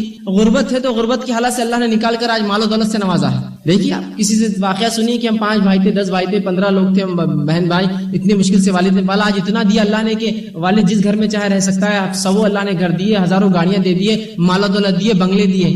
کہاں کمی ہوئی؟ اگر واقعی میں کمی ہوتی تو ہم کو تو ایسی مثالیں ملنا چاہیے. لیکن یہاں کثرت اولاد نبی اکرم صلی اللہ علیہ وسلم کی فخر کا باعث ہوتی ہے. یہ الگ بات ہے کہ اولاد کی تربیت کے لیے ان میں فرق کرے, الگ چیز ہے. لیکن اسلام یہ کہتا ہے یہ اللہ کا ذمہ ہے کس طرح سے جو روزی روٹی دے. روزی تم اور ہم نہیں کماتے ہو, روزی اللہ رب العزت دیتا ہے, لہٰذا اس کی فکر نہیں, ہمیں تربیت کی فکر, وہ ایک الگ چیز ہے. ٹھیک. اسی طرح نکاح کی اہمیت کیا ہے, نبی اکرم صلی اللہ علیہ وسلم نے حدیث میں یوں فرمایا, صحیح مسلم کی روایت ہے, آپ تمام جانتے ہیں واقعہ. 3 صحابی آئے اور کہا اللہ کے رسول صلی اللہ علیہ وسلم کیسی زندگی تھی. ماں عائشہ رضی اللہ عنہا نے فرمایا کیا قرآن نہیں پڑھا؟ بس قرآن ہی اللہ کے رسول صلی اللہ علیہ وسلم کی زندگی تھی. اب جب ماں عائشہ نے یہ کہا قرآن نہیں پڑھا تو وہ ایک نے قسم کہا میں کبھی نکاح نہیں کروں گا, اس لیے کہ نکاح کرنے سے تو پھر میں عبادتوں میں خلل آ جائیں گے. رسول اللہ اتنی عبادتیں کرتے تھے. ایک نے کہا میں ابھی کبھی رات میں سوؤں گا ہی نہیں, اس لیے کہ پھر سوؤں گا تو پھر عبادتیں نہیں ہو سکیں. ایک نے کہا میں کام دھندا تجارت سب چھوڑ دیتا ہوں, اس لیے کہ نکاح جو ہے یہ سب چیزوں سے جو ہے میں دین میں جو عمل نہیں کر پاؤں. جب نبی اکرم صلی اللہ علیہ وسلم کی بات بتائی گئی تب آپ نے کہا اور لوگوں کو جمع کیا اور کہا کون ہے جو تم میں فلاں اور فلاں فلاں ایسی باتیں کرتا ہے؟ یاد رکھو میں نے نکاح بھی کیا ہے, میں راتوں میں سوتا بھی ہوں, کبھی روزہ رکھتا ہوں اور کبھی افطار بھی کرتا ہوں. النکاح من سنتی, یہ نکاح میری سنت ہے. اور پھر فرمایا ان تمام چیزوں کے بعد فمن رغب عن سنتی, جو اس سے رغبت نہ رکھے, اس کو وہ نہ کرے, اس سے عمل نہ کرے, فلیس منی, پھر وہ ہم میں سے نہیں ہے. تو یہاں رسول اللہ صلی اللہ علیہ وسلم نے اس کو سنت قرار دیا اور کہا کہ جو یہ نہ کرے خامخواہ کی جس پہ نکاح فرض ہے یاد رکھیے وہ ضرور کرے، اس کو زنا سے ڈر ہے کہ وہ زنا کر لے نکاح اس پہ فرض ہو جاتا ہے، بقیہ لوگوں کے لیے بہرحال سنت رہتا ہے، اس لیے کہ حدیث واضح النکاح من سنتی، نکاح میری سنتوں میں سے ہے، اور جو اس کو خامخواہ رغبت نہ رکھے خامخواہ نہ کرے تو پھر لیس منی، اس کا مجھ سے کوئی تعلق نہیں ہوگا یاد رکھیے۔ تو نکاح جو ہے اس کی بڑی اہمیت شریعت میں آتی ہے۔ اسی طرح اللہ کے رسول صلی اللہ علیہ وسلم حدیث فرماتے ہیں دینداری کے تعلق سے اور کہتے ہیں، جامع ترمذی کی روایت ہے، جب ایسا شخص تمہارے پاس نکاح کا پیغام بھیجے جس کا دین اور اخلاق سے تم مطمئن ہو، جب کوئی ایسا لڑکا یا ایسی لڑکی کا رشتہ تمہارے پاس آئے جس کے اخلاق اور دینداری سے تم مطمئن ہو تو پھر نکاح کر دو، اگر ایسا نہ کرو گے تو دنیا میں زبردست فتنہ اور فساد مچیں گا۔ آج ہم دیکھتے ہیں فتنہ اور فساد دنیا میں کتنا مچا ہے، دیکھیں دینداری تو کہیں لحاظ ہی نہیں ہمارے پاس، باقی تمام چیزیں ہوں گی، آگے تفصیلات میں رکھوں گا۔ تو رسول اللہ صلی اللہ علیہ وسلم نے فرمایا کہ جو اگر تم دیکھو کسی کے اخلاق اچھے ہیں، دینداری معاملہ اچھا ہے تو اس سے نکاح کر دو، اگر تم ایسے نکاح کا انکار کرو گے تو دنیا میں فتنہ اور فساد مچیں گا۔ یاد رکھیں آج فتنے اور فساد ہم دیکھنے کتنے مچ چکے ہیں، ٹھیک۔ اسی طرح چند باتیں نکاح کے تعلق سے، جب اس کی فضیلت اور اس کی اہمیت ہم نے جانی، چند اور احکامات اس کے تعلق سے دیکھ لیں کہ سب سے پہلی چیز تو یہ مرد اور عورت کا ایجاب قبول جو ہے نکاح کا رکن ہے۔ مرد اور عورت ایجاب و قبول کرے، ایک دوسرے کو پسند کرے تبھی نکاح ہو سکتا ہے، ٹھیک۔ ورنہ ایسا بہت سی بار ہوتا ہے کہ والدین جو ہے لڑکوں سے یا لڑکیوں سے پوچھتے اور نکاح طے کر دیتے اور کہتے بس ہم نے کہہ دیا سن لو۔ یہ الگ بات ہے کہ وہ بچے سن لے، یہ بھی اچھی بات ہے، لیکن اگر نہ مانے تو آپ کو ان کی اجازت لینا ضروری ہے، یاد رکھیے۔ اس لیے کہ ایجاب اور قبول یہ رکن ہے نکاح کے اندر، یاد رکھیے 4 ارکان ہیں، یہ ارکان میں سے ایک بھی چلا جائے تو نکاح نہیں ہوتا۔ پہلا رکن ہے ولی کا ہونا، لڑکی بغیر ولی کے نکاح نہیں کر سکتی، یاد رکھیے۔ دوسرا ایجاب و قبول ہونا، لڑکی کو لڑکا پسند ہو، لڑکے کو لڑکی پسند ہو۔ تیسرا مہر طے ہو، مہر دیا جائے، اور چوتھا رکن ہے 2 گواہ ہو، بس یہ نکاح کے رکن ہے۔ رکن وہ چیز ہوتی ہے ارکان جن کا ایک بھی ساقط ہونے سے نکاح نہیں ہو سکتا۔ لڑکی نے بغیر ولی کے نکاح کیا وہ نکاح نہیں ہو سکتا، بغیر ایجاب و قبول کے نکاح وہ نکاح نہیں ہو سکتا، مہر دینے کا ارادہ نہیں کیا وہ نکاح بھی زنا میں آ جائے گا۔ تو گویا یہ رکن ہے 4، یہ 4 ہی نکاح کے رکن، یاد رکھیے۔ بس اتنا ہی سادہ نکاح ہے کہ ولی راضی ہو، ایجاب و قبول ہو، 2 گواہ ہو اور مہر طے کر لیا، ہو گیا نکاح آپ کا، بس یہی نکاح ہے۔ تو ایجاب و قبول ضروری یاد رکھیے نکاح کے لیے، اس لیے کہ نبی اکرم صلی اللہ علیہ وسلم کے زمانے میں ایک مرتبہ ایک خاتون کا نکاح کر دیا گیا جو راضی نہیں تھی کسی اس شخص سے، اس نے اللہ کے رسول صلی اللہ علیہ وسلم کے پاس آ کر اللہ کے رسول میں راضی نہیں تھی، میرا نکاح زبردستی کیا گیا۔ آپ صلی اللہ علیہ وسلم اس کا نکاح توڑ دیا، کہا کہ تیرا نکاح نہیں، اس کا نکاح باطل قرار دیا، دونوں ان کو الگ کر دیا۔ تو دیکھا آپ نے ایجاب و قبول ضروری ہے، یہ لڑکا لڑکی کو پسند کرے، لڑکی لڑکی کو پسند کرے۔ ہاں یہ الگ بات ہے اگر لڑکا لڑکی اتنی سمجھداری نہیں رکھتے ہیں تو ولی ان کو سمجھائے، منائے، کوشش کرے، لیکن زبردستی نکاح نہ کرے کہ نہیں کرنا ہی پڑے گا، نہیں فلاں کرنا پڑے گا۔ ایجاب و قبول یاد رکھیں اس کی شرط ہے۔ اسی طرح دینداری کا لحاظ نکاح کے لیے ہونا چاہیے، نہ کہ دیگر اور چیز کا، ٹھیک ہے۔ اس لیے کہ آپ صلی اللہ علیہ وسلم نے حدیث میں اس کی وضاحت کی اور فرمایا کہ لوگ نکاح 4 چیزوں کی وجہ سے کرتے ہیں لڑکیوں سے۔ پہلا فرمایا ولی مالیہ، اس کے مال کی وجہ سے لوگ نکاح کرتے ہیں، بہت مالدار لڑکی نکاح کر لو خوب مل جائیں گا۔ وہ لوگ جو لڑکیوں کے مال پر نظر رکھتے ہیں، یہ امید کرتے ہیں کہ لڑکی کو صرف نکاح کرے تو کچھ ملے، یہ لوگوں کو بھی میں اپنی زبان میں کہتا ہوں یہ ماڈرن بھکاری ہے۔ بھیک مانگنے کا یہ ایک نیا طریقہ ہے، دنیا کا سادہ اصول ہے، کچھ دو اور کچھ لو۔ کیا ایسا ہے کچھ لو اور لو اور لو، سب لے لو اس کو دکان پر جا کے، کہ میں دکان پر جا کر بولو کہ پیسے بھی دو پھر میں تم سے ہی مال خریدوں گا، کیوں خریدتے ہو پھر مجھ سے، جاؤ۔ سادہ اصول ہے کہ مال دو یا کوئی چیز دے دے تو کوئی چیز لی جاتی ہے۔ آپ نکاح میں لڑکی لے رہے تو کچھ دیجیے مہر، وہ مہر دے رہا تو دور، لڑکی بھی دو اور جہیز بھی دو اور پلنگ بستر بھی دو، اور وہ بےچارے اس کے جتنے بھائی ہیں وہ سالے وہ نوکر مل جاتے اس کو فری کے، وہ نوکر بھی آ گئے، وہ سسر بےچارا ہے غریب بوڑھا نوکر، اس کو بھی پورا اسے زندگی بھر روا کر لیتا ہے اور کھاتا پیتا اور مست عیش کرتا ہے دامن۔ تو یہ ماڈرن بھکاری ہے لوگ۔ تو کہا ولی مالیہ، اس کے مال کی وجہ سے لوگ نکاح کرتے ہیں، بہت مالدار نکاح کر لو۔ دوسرا آپ نے فرمایا ولی جمالیہ، لوگ یہ دیکھتے ہیں بڑی خوبصورت ہے نکاح، بس میرا ہو جانا چاہیے، ہوتا ہے خوبصورتی کے بڑے عجیب عجیب پیمانے لوگوں کے پاس۔ تیسرا فرمایا ولی حسبیہ، ہاں بڑی ننیال بڑا اونچا ہے، ددیال بڑا اونچا ہے، اس وجہ سے اپن لڑکی سے نکاح کر لیں گے۔ اور چوتھا فرمایا ولی دینہا، اس کے دین کی وجہ سے نکاح کرتے ہیں۔ اے نوجوانوں تمہارے ہاتھ خاک آلود ہو، نبی اکرم صلی اللہ علیہ وسلم بددعا دے رہے ہیں، اے نوجوانوں تمہارے ہاتھ خاک آلود ہو، تم دینداری کو لازم جانو، بس دینداری کو پکڑ لو۔ نوجوانوں سے خطاب کیا، اے نوجوانوں دینداری کو لازم جانو، ڈیمانڈ ڈالو دینداری کا، دیندار چاہیے، ختم۔ اور جب ڈیمانڈ ڈالا جاتا ہے نا تو پروڈکٹ مارکیٹ میں آ جاتا ہے۔ جو لوگ مینجمنٹ جانتے ہیں، کامرس کے اصول معلوم ہے سب کو، ڈیمانڈ ڈالی چیز آ جاتی، آتی نہیں آتی۔ ایک زمانہ تھا لوگ جہیز لیتے تھے، اب جب جہیز کی برائی معلوم ہوئی تو اب الگ جگہ سے جہیز لیتے ہیں، اب ایسا کھانے کے بدلے ہاتھ گھما کے کھاتے ہیں۔ ڈی ایڈ بی ایڈ لڑکی کر لیا تو زندگی بھر کا مسئلہ حل ہو جاتا۔ ڈی ایڈ بی ایڈ کر لو، پرماننٹ جاب والی ہونا، گھر سے وہاں سے باپ لگا کے دیتا بیچارہ نوکری، اور پوری زندگی بھر بیٹھ کے 15 20, 18,000, 28,000, 40,000 جو بھی اس کی تنخواہ کھاتے رہتا ہے. یہ بھی ایک نیا طریقہ ہے. تو جیسی لوگوں نے ڈیمانڈ ڈالا ڈی ایڈ بی ایڈ، دیکھیے سارے والدین بیچارے شادیوں کے لیے لڑکیوں کو ڈی ایڈ بی ایڈ کرا رہے ہیں تاکہ میرے بچی کا بس نکاح ہو جائے، ہے نا. تو یہ بھی جہیز ہے، یاد رکھیے. یہ بھی ایک طریقہ ہے لوگوں کو لوٹنے کا، زیر بار کرنے کا. بہرحال تو رسول اللہ نے 4 چیزوں کے سے فرمایا لوگ نکاح کرتے ہیں، لازم قرار دیا دینداری. پہلا کہا کہ جو ہے لوگ جو نکاح کرتے پیسوں کے لیے، مومن پیسوں کے لیے نکاح کرتا، دینداری اصل ہے. اس لیے کہ مال و دولت آج ہے کل چلا جائے گا، آخرت تھوڑی سنورنے والی مال و دولت سے. آخرت سمجھتی ہے، سنورتی ہے اچھے اعمال سے، اچھی بیوی سے، اس سے اچھی اولاد ہوں گی، وہ اولاد ثواب جاریہ بنتی ہے. دوسرا فرمایا خوبصورتی. لوگ خوبصورتی کے لیے جو ہے نکاح کرتے لڑکیوں سے، اور بہرحال خوبصورتی کی بھی ایسے پیمانے ہیں آج کل کی جس کی کوئی انتہا نہیں. اکثر شکایتیں لوگ لاتے ہیں، والدین آتے ہیں کہ دیکھو نا بچی بس تھوڑی سی موٹی ہے تو لوگ بول رہے ہیں نکاح نہیں ہوگا، تھوڑا سا رنگ کم ہے تو پریشان ہے، ہم کسی کو پسند نہیں کرتا اور فلاں ہے. اور لڑکوں کی ڈیمانڈ کی مجھے ویسی ہونا، بلکہ ویسی نہیں، امی کو فوٹو بتا کے یہ ایسی.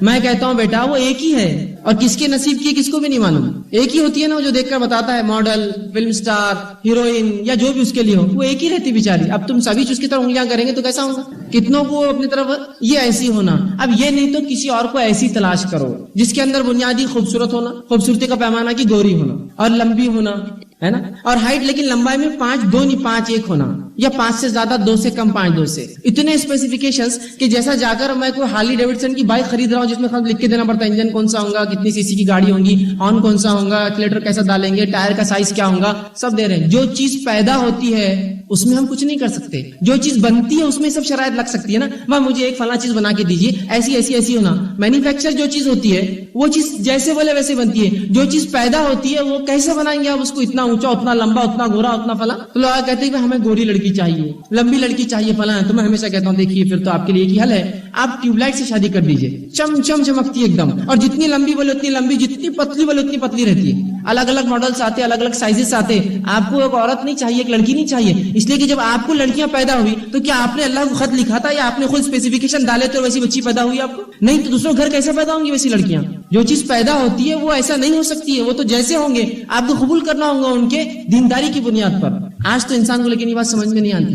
حوثی مرتبہ ہوتا ہے جب ایک عورت اور ایک آدمی، بالخصوص خواتین غور سے سنیں، جب اپنے لڑکی کے لیے لڑکی دیکھنے نکلتے ہیں تو بالکل بادشاہ بن جاتی ہے وہ عورت جو سانس ہونے والی ہے، اور جا جا کر پتہ نہیں کتنے انگنت لوگوں کے دل دکھاتے ہیں صرف اس بنیاد پر کہ اس کے رب نے جیسا اس کو چاہا پیدا کیا تم اس میں نقص نکالتے ہو. اللہ رب العزت نے کئی مرتبہ قرآن میں بیان کیا، ہم نے تمہیں جیسا چاہا اپنی ماؤں کے پیٹ میں پیدا کیا. جو چیز رب نے پیدا کی، اگر میں ایسا ہوں تو رب نے چاہا میں ایسا رہوں، اور یہ سب سے خوبصورتی ہے میری، اور میں سب سے زیادہ اس معاملے میں مطمئن ہوں کہ میرے رب نے سب سے اچھا مجھے پیدا کیا، اور جیسا آپ کو چاہا ویسا پیدا کیا، اور سب سے بہترین پیدا کیا آپ کو جیسا پیدا کیا. اور اللہ نے آپ کے لیے یہی چاہا کہ آپ ایسے رہے. تو جو چیز رب کی چاہت تھی اس میں میری چوائس کہاں آ سکتی ہے؟ ارے جو لوگ ڈیمانڈ کرتے ہیں فلاں لڑکیاں، فلاں ایسا، فلاں خوبصورتی، کیا اپنی بچیوں، اپنی لڑکیوں کو، اپنی ہونے والی اولاد کو ایسا بنا سکتے ہو؟ نہیں. تو پھر دوسروں کے لیے کیسے ڈیمانڈ ڈالتے ہو؟ تم شرم آنی چاہیے تم کو کہ تم دنیا کے ان تمام چیزوں کے جھمیلوں میں پھنس کر ریجیکٹ کرتے ہو. ہزاروں بالکل بادشاہ بن کر چلتی ہے وہ خاتون، یہ لڑکی ریجیکٹ، وہ لڑکی ریجیکٹ، وہ فلاں نہیں چلیں گی، فلاں نہیں چلیں گی، بالکل ایک دم بادشاہ والا معاملہ ہوتا ہے. اور میں ہمیشہ ایسے لوگوں کے تعلق سے کہتا ہوں، گو برا لگے، شانہ کوا کہاں بیٹھتا ہے سب کو پتا ہے.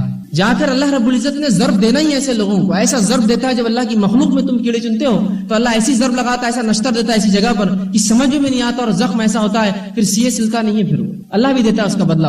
بہت کئی ہزاروں کو ریجیکٹ کرنے، اور کہیں کے دل دکھانے، کہیں پر طنز، کتنوں پر تانے، کتنوں پر مال کے چیڑے، کتنوں کی چادریں، شطرنج یا گلاسوں کے اوپر برے الفاظ ادا کر کے ایک کوئی لڑکی اس کو بہرحال پسند آتی ہے. اب یہ تو معاملہ اس کے لڑکے کا ہو گیا. جب اسی کی لڑکیوں کے لیے نکلتی ہے تو پھر بالکل حالت اسی خاتون کی جو ایک بادشاہ تھی نوکرانی سے بدتر ہوتی ہے. ارے آ گئے تو بس اب کر ہی لو میری بچی کو، بس تھوڑا سا نقصے کلر کم ہے. سوال یاد ہے کتنے لوگوں کو تم نے ریجیکٹ کیا تھا صرف کلر کم ہونے کی بنیاد پر؟ نہیں، بہت نیک سیرت ہے، وہ بھی نیک سیرت تھی، لیکن تم نے کلر کی بنیاد پہ ان کو ہکالا نہیں کہا. ارے پھر تھوڑی سی میری بچی صحت مند ہے، کوئی صحت ہونا کا بری چیز ہے کیا؟ ہاں، جب اپنے بہو کے لیے تم نکلے تھے کتنے لڑکیوں کو تم نے یہی کہا کہ صحت مند ہے، موٹی ہے، نہیں چلیں گی.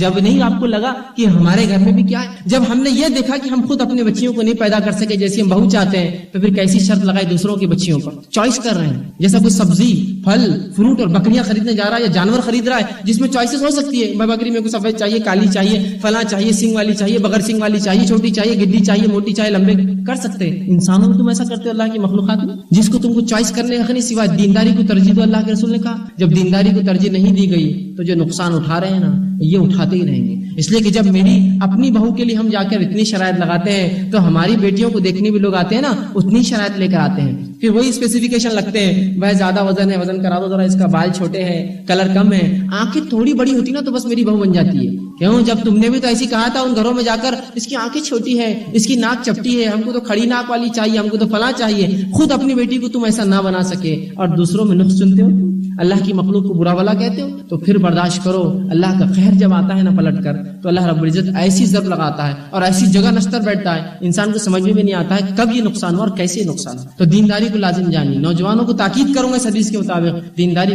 لازم جانیے. بس دینداری کے ساتھ مالداری بہت اچھا, دینداری کے ساتھ خوبصورتی بہت اچھا, دینداری کے ساتھ حسب نسب سب کچھ اچھا, لیکن دینداری نہیں اور سب کچھ ہے چھوڑ دیجیے. آج دینداری کوئی ایسا شخص ہے جو پیمانہ لگا دینداری کا. دینداری کی اگر بات بھی ہوتی ہے تو دینداری صرف ایک طریقہ ہوتا ہے گھر میں گھسنے کا. ہم کو تو دیندار لڑکی چاہیے. اب وہ بولتے ہیں آئیے ہمارے گھر میں بچی ہے جو دیندار ہے. اب جا کر دینداری میں کیا دیکھنا چاہیے بتائیے مجھے. بھائی نماز پڑھتی ہے نہیں پڑھتی ہے, قرآن پڑھنا آتا ہے نہیں آتا, بیٹا ذرا پڑھ کے سنا دو آپ کو قرآن آتا ہے کیا. یہ دینداری ہے نا, سب یہی ہوتی ہے نا دینداری. دینداری کے نام پر جاتے ہیں اور جا کر کیا دیکھتے ہیں, ذرا چل کے بتاؤ, اوڑھنی ہٹاؤ, گات 32 پورے تمہاری ہے نا, نقلی کتنے اس میں اصلی کتنے ہے, سڑے ہوئے کتنے, فلاں کتنے, زبان تو برابر ہے نا, میرے کو تو فلاں نقص دکھ رہا تھا, پیر ٹیڑھا دکھ رہا تھا, چل رہی تو ایک انگلی ٹوٹی ہوئی دکھ رہی تھی اس کی. سب لوگ صرف یہ دکھ رہے. دینداری یہ ہے, اس کے اخلاق کے بارے میں معلومات لیتے, اس کو اللہ کے کلام پڑھنا آتا نہیں اس کا معلومات لیتے, دین اور عقیدے کی کیسی مضبوط ہے اس کا وہ معاملہ لیتے.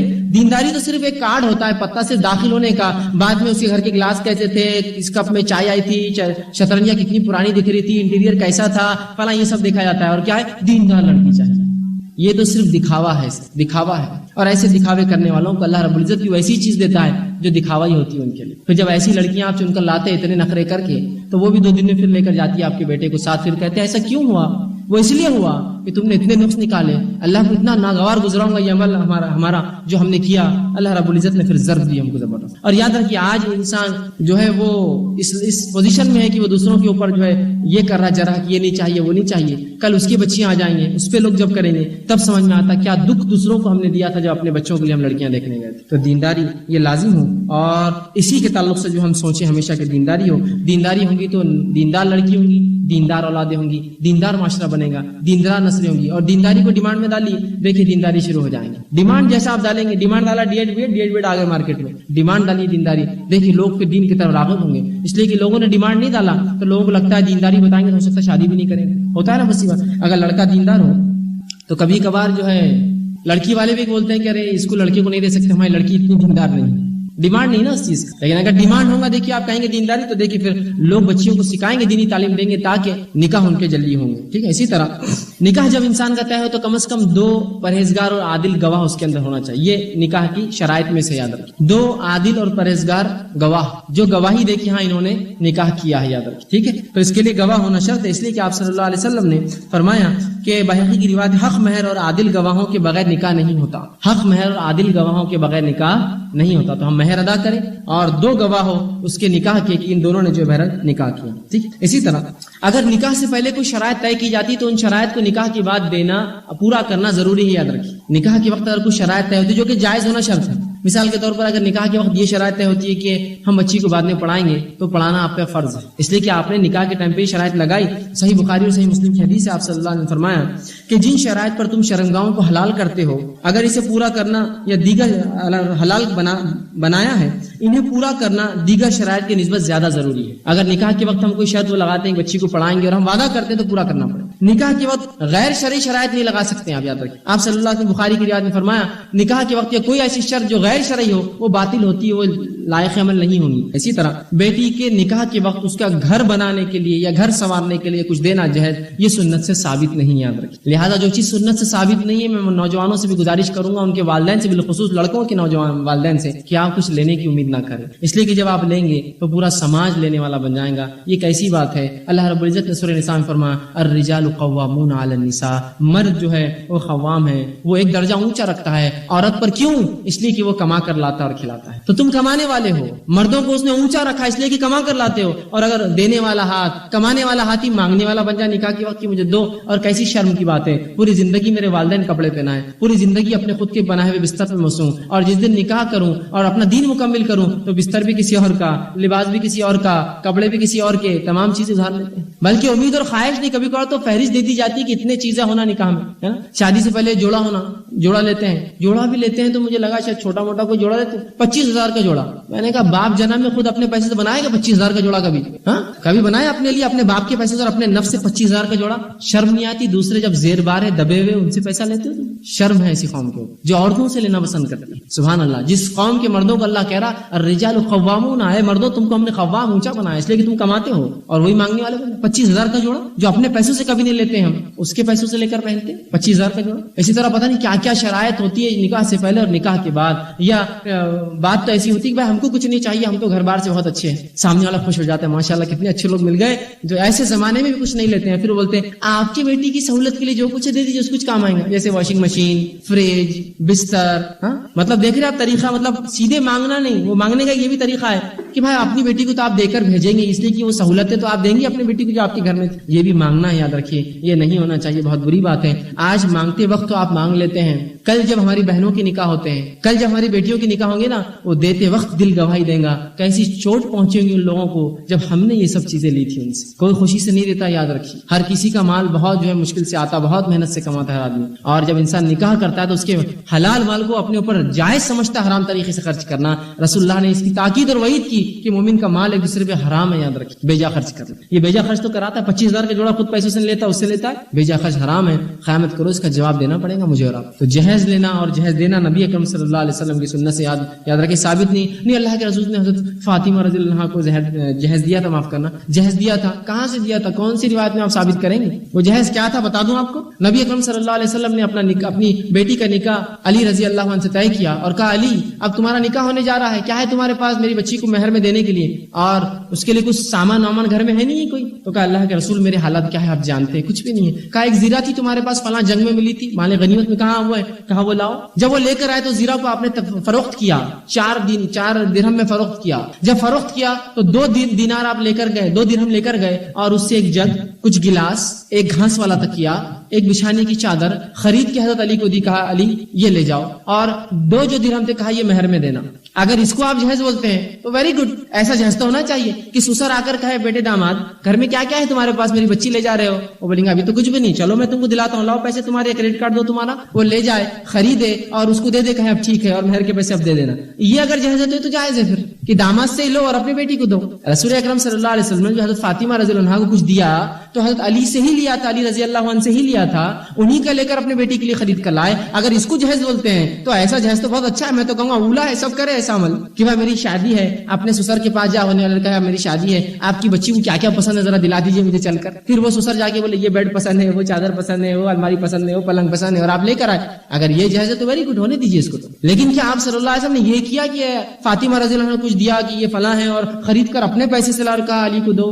نہیں، ایسا نہیں کیا نا. بلکہ ان سے پوچھا اب کیا ہے تمہارے پاس، میری بیٹی لے جا رہے ہو؟ کہا کچھ نہیں. تو کہا لاؤ گھر بسا دیتا ہوں تمہارا. اور گھر بسانے کے لیے جو چیز ضروری تھی، چادر، تکیا، گلاس، پانی کے لیے، وہ سب لا کر دے دیا. خط. اگر یہ جہیز ہے تو ایسا جہیز تو بہت اچھا ہے کہ داماد خود پیسہ دے اور لڑکی کا باپ جا کر خرید کے لائے سامان جو لڑکی کو پسند ہو، ایسا تو درست ہے. لیکن یہ وہ جہیز نہیں جو آج ہم لیتے ہیں، جس تکلیف سے وہ آدمی دیتا ہے، جو کماتا ہے وہ دے دیتا ہے. اور یہی وجہ ہے کہ جب جہیز دینا شروع کیا تو وراثت میں حصہ دینا چھوڑ دیا لوگوں نے. اس لیے کہا کہ اتنا دے دیا شادی میں کہ اب دینے کی طاقت میری مرنے کے بعد. ٹھیک. اسی طرح نکاح میں ولی کی موجودگی، یہ بھی ایک شرط ہے، یاد رکھیے. نکاح میں ولی موجود ہونا شرط ہے. اور اس کے تعلق سے آپ صلی اللہ علیہ وسلم کی روایت ہے، جامع ترمذی کی روایت ہے کہ رسول اللہ نے فرمایا ولی کے بغیر نکاح نہیں ہوتا، ولی کی اجازت کے بغیر نکاح نہیں ہوتا. یہ بغور سن لے لوگ، اس لیے کہ بہت سی مرتبہ لڑکیاں بھاگ کر نکاح کر لیتی ہے، بغیر باپ کی اجازت کے نکاح کرتی ہے. ولی کے بغیر نکاح نہیں ہوتا. جس کا ولی راضی نہیں نکاح سے، نکاح ہوتا ہی نہیں. وہ عمل زنا ہے اس کا، یاد رکھیے. جو بغیر ولی کے نکاح کرے، جو لڑکی وہ عمل زنا ہے اس کا. اور جو لڑکا ایسی لڑکی سے نکاح کرے اس نے زنا کیا، اس سے اس کا نکاح نہیں ہوتا، اس لیے کہ ولی کی اجازت کے بغیر نکاح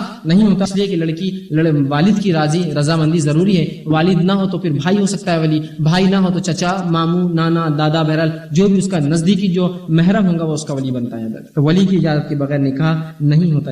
اگر ولی نہ ہو موجود تو پھر وقت کا قاضی، بادشاہ یا کوئی بھی جو شخص کا یا کسی تنظیم کا رہبر یا کسی جماعت کا امیر بھی جو اس کا ولی بن سکتا ہے. جیسے نو مسلمہ خاتون ہے یا ایسی عورت اس کا سب کچھ لوٹ گیا، برباد ہو گیا، مر گئے خاندان کے لوگ، وہ اکیلی بچ گئی ہے، یتیم ہے، تو بہرحال پھر وقت کا قاضی، خلیفہ، کسی جماعت کا امیر، کسی تنظیم کا رہبر، یہ اس کا ولی بہرحال بن سکتا ہے. لیکن عورت بغیر ولی کے نکاح نہیں کر سکتی کسی بھی حال میں. حتیٰ کہ نو مسلمہ کا ولی بھی جو وقت کا قاضی یا جو ہے خلیفہ بنے گا بغیر ولی کے نہیں آتا. اسی طرح عورت اپنا نکاح خود نہیں کر سکتی، یاد رکھیے، اور نہ ہی بغیر ولی کے اجازت کے جو ہے نکاح کر سکتی. خود بھی نکاح نہیں کر سکتی، ولی کی اجازت کے بغیر بھی نہیں کر سکتی. اور ولی ہمیشہ مرد ہوگا، عورت کا ولی عورت نہیں ہوتا. ماں راضی ہے، باپ راضی نہیں، کو شادی کرنا لڑکی سے نہیں ہوتا نکاح، اس لیے کہ باپ ولی ہوتا ہے، بھائی ولی ہوتا ہے، دادا، نانا، چاچا، ماموں ولی ہوتے سگے، اس کی ماں ولی نہیں ہوتی، اس کی بہنیں ولی نہیں ہوتی. بہت سی بار ہوتا ہے اس کی ماں راضی تھی، ہم نے شادی کر لی، باپ راضی نہیں تھا، نہیں ہوتا نکاح، اس لیے کہ ولی کی اجازت کے بغیر نکاح نہیں ہوتا. یاد رکھیں. اور قرآن نے بھی جب نکاح کا حکم دیا تو ولی کو حکم دیا، جیسے کہ میں نے آپ سے جو آیت تلاوت کی، وَأَنكِحُوا أَيَامَ مِنكُمْ، کہ نکاح کر دو ان کا جو بے نکاح ہے. یہ نہیں کہا نکاح کر لو جو بے نکاح ہے، نکاح کر دو. ذمہ دار کو حکم آیا،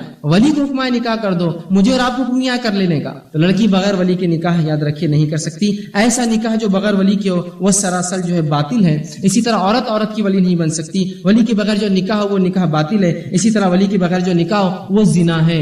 آپ صلی اللہ علیہ وسلم حدیث سے فرماتے ہیں اور کہتے ہیں، یہ سنن ابن ماجہ کی روایت ہے، کوئی عورت کسی دوسری عورت کا نکاح نہ کرے. اسی طرح آپ نے فرمایا کوئی عورت اپنا نکاح خود سے نہ کرے بغیر ولی کے، اور جو عورت اپنے خود سے نکاح کر لیتی ہے وہ زانیہ ہے.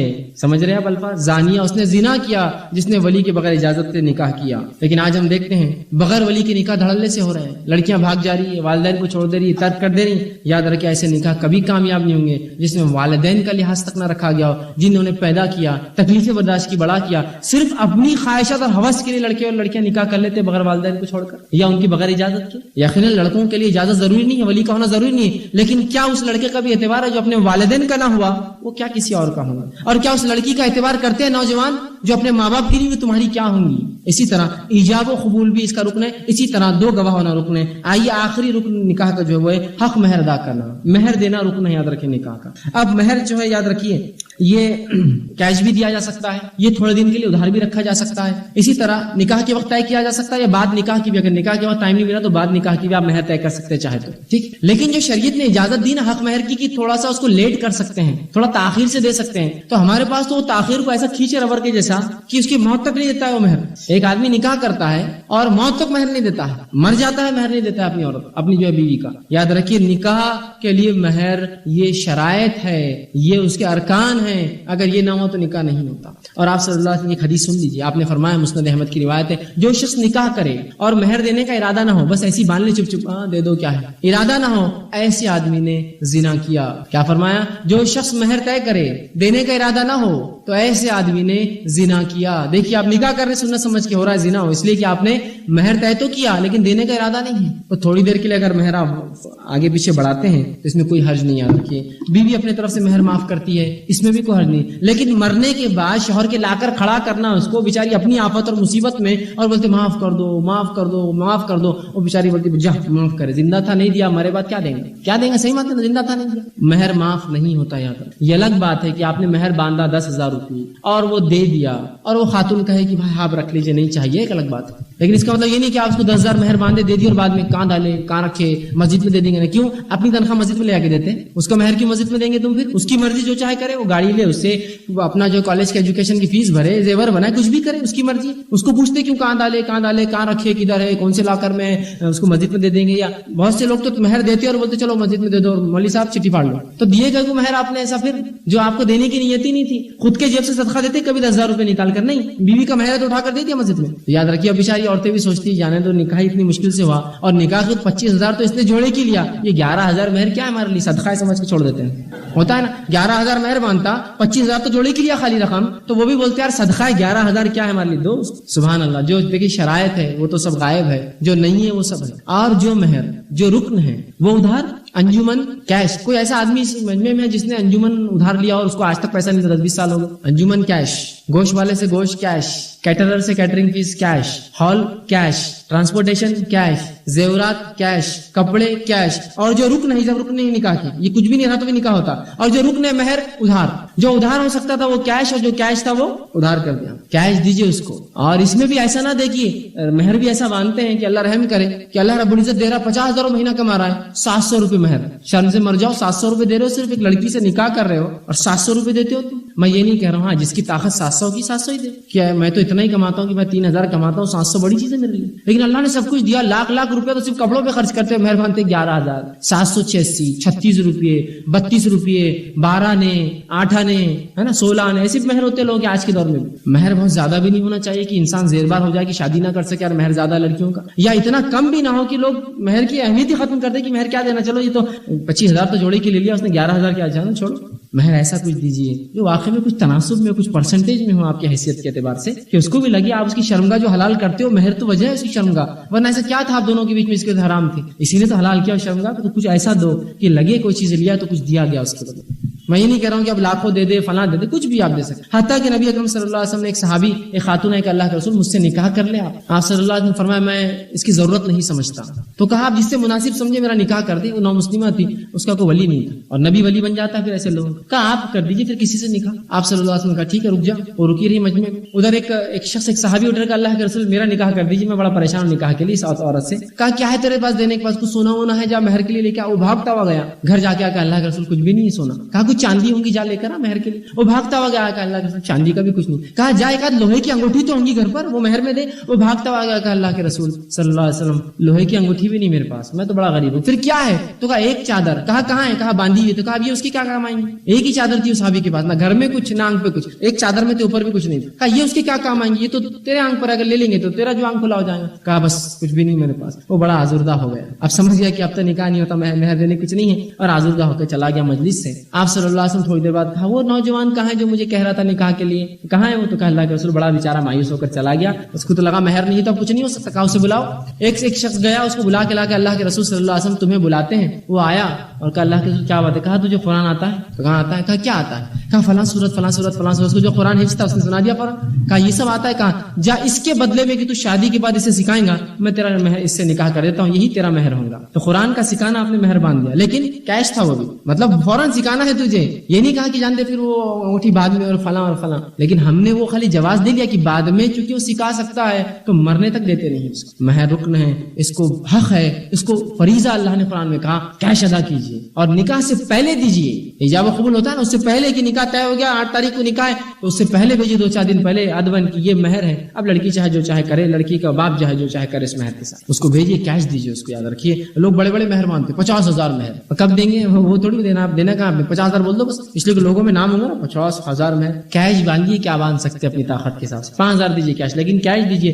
اس سنت کو رواج میں لائیے کہ کیش دیجیے، نہ ہو تو دیکھا جائیں گا نا، سب کچھ ہے، ہر چیز کو آپ کر رہے ہیں سوائے اس کے کہ جو مہر نہیں دے رہے اس کا، تو مہر حق ہے، اس کو ادا کرنا پڑے گا، وہ کرے، حق مہر کی مقدار کچھ بھی ہو سکتی ہے، لیکن بہت زیادہ بھی نہ ہو کہ لڑکے زیر بار ہو کہ نکاح نہ کرے، بہت کم بھی نہ ہو کہ اس کی اہمیت ختم ہو جائے، کچھ نہ کچھ ایسا دے جو بہرحال مقدار میں۔ اسی طرح مہر کے لیے کچھ بھی دیا جا سکتا ہے، حتیٰ کہ قرآن سکھانا بھی مہر ہو سکتا ہے، کوئی دینی کورس سکھانا یا کچھ باتیں دین کی سکھانا یہ بھی اس کا مہر ہو سکتا ہے، حتیٰ کہ ام سلیم رضی اللہ عنہا نے جب نکاح کیا تو ابو طلحہ سے پیشکش کی کہ اسلام قبول کرو تو یہی تمہارا مہر ہوگا، اور ابو طلحہ نے اسلام قبول کیا تو آپ نے کہا یہی مہر ہے۔ صحابہ کہتے ہیں کہ ام سلیم سے زیادہ بہتر مہر ہم نے کسی کا نہیں دیکھا کہ ان کا اسلام قبول کرنا ابو طلحہ کا ان کا مہر، کہا اسلام قبول کر لو میرا مہر ہو گیا، یہ بھی بہرحال مہر ہو سکتا ہے۔ اسی طرح خطبہ نکاح پڑھنا یہ سنت ہے، یہ فرض نہیں، یہ میں اس لیے بتا رہا ہوں کہ بہت سی بار خطبہ نکاح میں کچھ گڑبڑ ہو جاتی تو بس لگے نکاح نہیں ہوا، اس کا نکاح میں گڑبڑ ہو گئی، اس کا خطبہ نکاح غلط ہو گیا، خطبہ نکاح مسنون ہے، صرف فرض نہیں ہے۔ اس صحابی کو اللہ کے رسول نے جو بات کی اور قرآن کے بدلے میں نکاح کروا دیا، وہاں کوئی خطبہ نکاح آپ نے نہیں پڑھا، بس کہا اور وہ دونوں چلے گئے، تو خطبہ نکاح سنت ہے، مسنون ہے۔ مسجد میں جو ہے خطبہ نکاح ہو، نکاح مسجد میں ہو، یہ سنت ہے، یاد رکھیے، لیکن یہ کوئی ضروری چیزیں نہیں۔ اگر خطبہ نکاح نہ بھی ہو، ایجاب و قبول ہو، ولی ہو، مہر مقرر ہو، 2 گواہ ہو، نکاح ہو جائیں گا آسانی سے، ٹھیک ہے۔ تو خطبہ نکاح سنت ہے۔ اسی طرح ولیمہ یہ واجب ہے، یہ کرنا پڑے گا ولیمہ۔ اب جو کرنا ہے وہ نہیں کرتے، جو نہیں کرنا ہے وہ کرتے۔ شادی کا کھانا ہو رہا ہے، میں حرام نہیں کہتا ہوں اس کو، لیکن وہ سنت سے ثابت بھی نہیں اور ضرورت بھی نہیں اس کی، لیکن دھوم دھام سے ہو رہا ہے، اور پورے میرے دوست احباب میں اسی دن لے جاتا ہوں شادی کے دن، اور خوب کھلا پلا کے لاتا ہوں، اور بعد میں دوسرے دن جب ولیمہ کرتا ہوں تو مختصر تھوڑے تھوڑے سے لوگ بلا کے کھلاتا ہوں، جبکہ ولیمہ واجب ہے، وہ واجب نہیں تھا اس میں لڑکی والوں کو کھانا کھلانا۔ تو جو واجب نہیں اس کو واجب کر دیا، جو واجب ہے اس کو بھول گئے. ولیمہ واجب ہے اور ہر شخص ولیمہ دے نکاح کے بعد، خواہ جو کچھ اس کی طاقت ہو. ایک روایت میں آتا ہے عبد الرحمن ابن عوف رضی اللہ عنہ نے نکاح کیا، یہ متفق علیہ روایت ہے. آپ صلی اللہ علیہ وسلم فرمایا عبد الرحمن نکاح کیا؟ کہاں اللہ کے رسول نکاح کیا. تو پھر کہا ولیمہ کرو خواہ ایک بکری کیوں نہ ہو. اور ان کی اتنی طاقت تھی، انہوں نے ایک بکری ولیمہ کیا، لوگوں کو بلا کر دعوت دے دی. ٹھیک، آپ دیکھ رہے ہیں کتنا. اور اس حدیث میں یہ بات بھی پتہ چلی کہ نکاح کتنے سادے ہوتے تھے کہ رسول اللہ موجود ہے صلی اللہ علیہ وسلم مدینہ میں اور آپ نے نکاح کر لیا تھا. آپ کو نکاح کے بعد پتہ چلا کہ ان کا نکاح ہوا تو کہا ولیمہ کر چاہے ایک بکری کیوں نہ ہو. بلکہ آپ صلی اللہ علیہ وسلم کا ایک نکاح تو ایسا ہوا، یہ جنگ کے معاملے میں جو ہے نا جو ہے آپ صلی اللہ علیہ وسلم نے نکاح کیا. غالباً حضرت صفیہ رضی اللہ عنہا کا جو ہے یہ نکاح تھا. آپ نے جو ہے یہ ایک یہودی سردار کی بیٹی تھی، اسلام قبول کیا. آپ نے جو ان سے نکاح کیا اور نکاح کرنے کے بعد صحابہ سے کہا کہ سب لوگ جو ہے کھانا لے کر میرے خیمے میں آ جائے. صحابہ سب لے کے ڈبے اپنے رسول اللہ خیمے میں کہا سب کھاؤ، سب کھانے لگے. کہا یہ میرا ولیمہ ہے. بس وہی تھا اس میں سر اعلان کرنا مقصد تھا. لوگوں کو بلایا، خود اپنا لوگ کھانا لائے، اپنا کھائے، کہا یہ میرا ولیمہ ہے. واجب ہے نا تو کروا دیا. اب خود طاقت نہیں کر دیا کہ آؤ سب اپنا اپنا کھانا ہے توشہ لے کے آؤ، میرا ولیمہ میں طاقت نہیں ہے، آ جاؤ بیٹھ کر ایک ساتھ کھا لیں گے اور یہ میرا ولیمہ اعلان ہو گیا، میرے نکاح کا ختم ہو گیا معاملہ. لیکن اللہ نے استطاعت دی تھی عبد الرحمن ابن عوف کو تو ایک بکری کی، کسی کو اللہ نے اونٹ کی استطاعت دی تو اونٹ کرے، کوئی مسئلہ نہیں. لیکن بہرحال ولیمہ کرے یہ واجب ہے. لیکن لوگ ولیمہ نہیں کرتے اور اس کے برعکس جو ہے وہ باقی تمام چیزیں کرتے جو شریعت نے جس کا حکم نہیں ہے. اسی طرح نکاح سے پہلے منگیتر کو دیکھنا یاد رکھیے جائز ہے، جس سے اس کا نکاح طے ہو رہا ہے، یہ جائز ہے. بہت سی مرتبہ لوگ سمجھتے ہیں کہ نکاح سے پہلے دیکھ نہیں سکتے لڑکی کو، بس خاموشی سے بس کلے ناک بند کر کے معاملہ ہو گیا ختم. شریعت میں یہ حکم نہیں ہے. شریعت میں یہ ہے کہ آپ صلی اللہ علیہ وسلم کے ایک صحابی انصاری ایک شخص مہاجر تھے اور کہا کہ اللہ کے رسول صلی اللہ علیہ وسلم میں نے فلاں انصاریہ سے اپنا نکاح طے کر لیا. تو کہا کیا تو نے اسے دیکھا؟ تو کہا نہیں. کہا انصاریوں کے عورتوں کی آنکھوں میں نقص ہوتا ہے، تھوڑا سا فالٹ ہوتا تھا، آنکھیں تھوڑی سی بیچ میں ہوتی تھی، اندر کی طرف ہوتی تھی، ڈھلی بھی ہوتی تھوڑی سی، جو ہو سکتا کسی کو بعد میں پسند نہ. تو کہا انصاریوں میں ایک نسخ ہوتا ہے، تم ان کی آنکھوں کو ضرور دیکھ لیتے، مطلب اس لڑکی کو دیکھ لیتے. اس نے کہا اللہ کے رسول نہیں دیکھا. پھر وہ صحابی نے دیکھا جا. تو لڑکی کو دیکھنا یاد رکھیے، یہ بھی سنت ہے کہ آپ جس سے نکاح کر رہے اسے پہلے دیکھ لے. اب بہت سی بار لڑکی والے سوال کرتے لڑکی کب دیکھے لڑکے کو؟ ارے میرے بھائی جب لڑکا دیکھنے آئیں گا جب لڑکی دیکھیں گی نا اس کو. اب الگ سے تھوڑی سیشن لیں گے دونوں کا، یہ دیکھنے آیا پھر وہ دیکھیں گے. جب دونوں ایک لڑکی دیکھنے لڑکے کو بلایا گیا اور یہ جائز طریقہ ہے بتانے کا کہ جب ایسا لگ رہا ہے کہ دینداری سب کچھ معاملہ ہو جائیں گے تو آپ بتا دیجیے لڑکے کو، لا کر بٹھا دیجیے. لیکن ہوتا کیا دیکھیے لڑکی دیکھنے جاتے ہیں، باپ، لڑکے کا چچا، ماموں، رشتہ دار، دوست، احباب سب جا کے بیٹھے ہیں وہاں، لڑکا بیچ میں بیٹھا ہوا ہے اور وہ بیچاری لڑکی کو لاتے کہ بھائی اس کو دیکھ لو. اب دوست کی حالت تو یوں بیٹھا ہوا اور باقی پورے گھومتے رہتے. ہوتا ہے نا، ادھر سے بھائی دھکا دیتا، بھیا زبردست، ادھر سے چچا ہاتھ مارتا کاندھے پہ، بھتیجے زبردست، اور بھتیجا یوں چلاتا ہوں، ارے بیٹا دیکھ لو. وہاں شرماتا. مطلب جہاں نہیں دیکھنا وہاں سڑکوں پہ گھورا گھاری چالو ہے، جہاں حرام ہے سڑکوں پہ دیکھنا عورتوں کو، کسی اور مقام پہ دیکھنا. اگر کسی کا نکاح کی نیت ہے اور کسی عورت کو دیکھے تو حرام نہیں.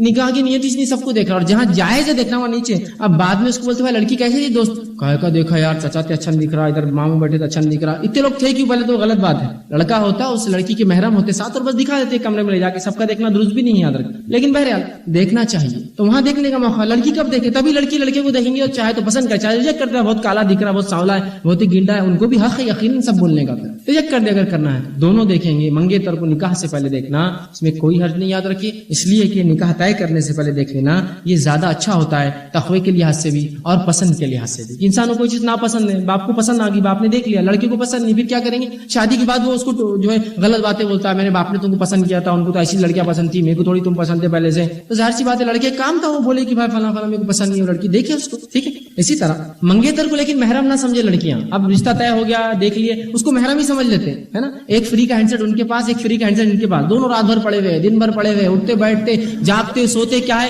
بہو سے بات کر رہا، ہونے والی بچی سے بات کر رہا، فلاں دن رات. وہ محرم تھوڑی بھی ساتھ گھوم رہے، پکچر دیکھ رہے، ادھر جا رہے ادھر جا. اس لیے کہ یہ تو شادی سے پہلے لوگ کرتے سب لوگ، ہم تو طے ہونے کی بات کر رہے. کون کب شیور ہے کہ رشتہ ہوگا؟ جائز نہیں. ہو سکتا ہے آپ کا رشتہ طے ہو ٹوٹ جائے، کیوں نہیں ہو سکتا؟ ہوتا ہے بہت سی بات. تو یاد رکھیے منگیتر محرم نہیں ہوتا، اس سے ملا نہیں جا سکتا، اس سے بات نہیں کی جا سکتی، اس سے ہاتھ نہیں ملا جا سکتا، اس سے ویسا رشتہ رہیں گا ایسا غیر محرم عورتوں سے رہیں گا آپ کا. وہ پردے میں آئیں گی، یہ پردے میں، چاہے اس کا رشتہ طے ہوا اس سے، ٹھیک. تو غیر محرم ہوتا ہے، یاد رکھیے. اس سے جو ہے بہت سی بار لوگ اس کو محرم سمجھنے لگتے ہیں اور نہ جانے پتہ نہیں گھوم رہے پھر رہے، آ رہے دعوتوں میں ساتھ جا رہے ہیں، رشتہ ہونے والا. اسی طرح اپنے منگیتر سے تنہائی میں ایک عورت ملاقات نہیں کر سکتی جب تک اس کا اس سے نکاح نہ ہوا، وہ یاد رکھیے، ٹھیک. اسی طرح اس سے ہاتھ بھی نہیں ملا سکتی اور دیگر بات چیت بھی غیر شرعی عذر یا بغیر شرعی عذر کے نہیں کر سکتی، یہ بات یاد رکھیے. اسی طرح وہ کام جو نکاح کے اندر جائز ہے آپ کر سکتے ہیں، وہ باتیں رکھتا ہوں، پھر وہ باتیں رکھ کے بات ختم کروں گا جو حرام ہے، جو ناجائز ہے، ٹھیک. نکاح کے اندر جو جائز چیز ہے وہ یہ ہے کہ اب آپ صلی اللہ علیہ وسلم کو مرتبہ پوچھا گیا کہ لڑکی کی رضامندی کیا ہوں گی، جو کماری ہے اور جو شادی مطلب مطلقہ ہے، بیوہ ہے، دونوں کی رضامندی کیا ہوں گی؟ تو آپ نے فرمایا کماری لڑکی کی رضامندی اس کی خاموشی ہے۔ اگر باپ پوچھے جا کہ بیٹا وہ لڑکا پسند ہے، لڑکی خاموش ہے، مطلب ہاں اس کا معنی۔ اور کہا جو مطلقہ ہے یا بیوہ ہے اس کی رضامندی، اس کا کہنا پڑے گا اس کو ہاں تبھی لی جائے گی، اور جو کماری ہوتی ہے اس کی خاموشی ہاں ہے۔ تو میں اس لیے لڑکیوں کو بھی کہتا ہوں اگر آپ کو کوئی چیز پسند نہیں تو نہ کہیے، اس لیے کہ آپ کی خاموشی کماری لڑکیوں کی وہ ہاں مانی جاتی ہے شریعت میں۔ اور شادی شدہ یا مطلقہ عورتیں ہیں جن جو نکاح ایک بار ہو چکا ہے، شوہر انتقال کر گیا ہو، طلاق ہو، خلا لیا ہو، تو ایسی عورتوں کے لیے یاد رکھیے ان کا ہاں بولنا منہ سے ضروری ہے، اور جو کماری عورتیں ان کی خاموشی ہاں ہوتی ہے۔ اگر پسند نہیں ہے تو آپ بالکل کہیے نہ، آپ خاموش رہیں گے تو اس کا مطلب شریعت میں ہی ہوتا ہے ہاں، اس لیے کہ آپ صلی اللہ علیہ وسلم نے فرمایا کماری لڑکیاں شرمیلی ہوتی ہیں، لہٰذا وہ ہاں نہیں کہیں گی، ان کی خاموشی ہی ہاں ہے، ٹھیک ہے۔ تو ایجاب و قبول میں خاموش اگر آپ رہتے ہیں تو اس کا معنی ہوتا ہے ہاں۔ اسی طرح بڑی عمر کا آدمی چھوٹی عمر کی لڑکی سے نکاح کر سکتا ہے، یہ جائز ہے، اور چھوٹی عمر کا آدمی بڑی اور عمر کی عورت سے بھی نکاح کر سکتا ہے، یہ جائز ہے۔ ہمارے پاس یہ معاملہ بھی ختم ہو گیا کہ اگر کوئی خاتون ہے مثال کے طور پر عمر سے بڑی تو چھوڑیے، اس کی عمر کے برابر بھی تو بولتے سے نکاح نہیں سکتا، وہ عمر کے برابر ہے۔ نبی اکرم صلی اللہ علیہ وسلم جو انسانیت کی نمونہ اور رول ماڈل ہے، آپ نے عین جوانی کی حالت میں 25 سال کی عمر میں ایک ڈھلتی عمر کی بیوہ سے جو 2 بار بیوہ یا مطلقہ تھی اس سے نکاح کیا تھا جس کی عمر 40 سال تھی۔ اس نبی کو ہم نمونہ مانتے ہیں، دیکھیے اس کی سنت کیا ہے کہ 25 سال کا ایک نوجوان لڑکا قریش کا جو کسی کے گھر میں رشتہ بھیجے تو کوئی نہ کہہ سکے، یاد رکھیے نبی اکرم صلی اللہ علیہ وسلم جس شخصیت جو خاندان سے تعلق رکھتے تھے، یہ ایسا خاندان نہ تھا کہ کوئی نہ کہہ دے اٹھ کر، وہ نوجوان لڑکا جو ولی عہد ہے وہ رشتہ بھیجتا ہے خاندان ایک ایسی عورت کو جو ڈھلتی عمر تھی، 40 سال ڈھلتی عمر ہوتی ہے، اور 2 بار مطلقہ تھی، 2 طلاقیں ہو چکی تھی اس عورت کی، اس عورت سے آپ نے نکاح کیا اس لیے کہ وہ پاک دامن عورت تھی، نیک عورت تھی، اور آپ ان کے تجارتی قافلے لے جانے کی وجہ سے جانتے تھے ان کی کیا اچھی خوبیاں اور خصوصیتیں تھی، جس کی بنیاد پر آپ نے اس عورت سے نکاح پسند کیا بنسبت کسی کماری سے نکاح کرنے کے اور نوجوان سے نکاح کرنے کے اور جو ہے اپنے سے کم عمر سے نکاح کرنے سے۔ تو یہ کیا رول ماڈل نہیں نبی ہمارے لیے کہ آپ نے اتنی بڑی عمر اپنے سے 15 سال عمر بڑی عورت سے نکاح کیا، چھوٹی سی بھی ہو سکتا ہے۔ تو یہ دونوں جائز ہے، یاد رکھیں۔ بہت سی مرتبہ لوگ اس لیے نکاح نہیں کرتے لڑکی عمر میں زیادہ ہے، زیادہ آگے تو کیا ہو گیا، یہ بھی تو نبی کی سنت ہے، کر سکتے ہیں بالکل، یہ بالکل جائز ہے، نہ اس پہ کوئی برا ہے، نہ تم کو تو کوئی کچھ بھی بولیں گے بیٹے۔ اور یہ بھی ہو سکتا ہے کوئی لڑکی خد میں زیادہ ہو لڑکا خد میں کم ہو، یہ بھی کوئی عیب نہیں،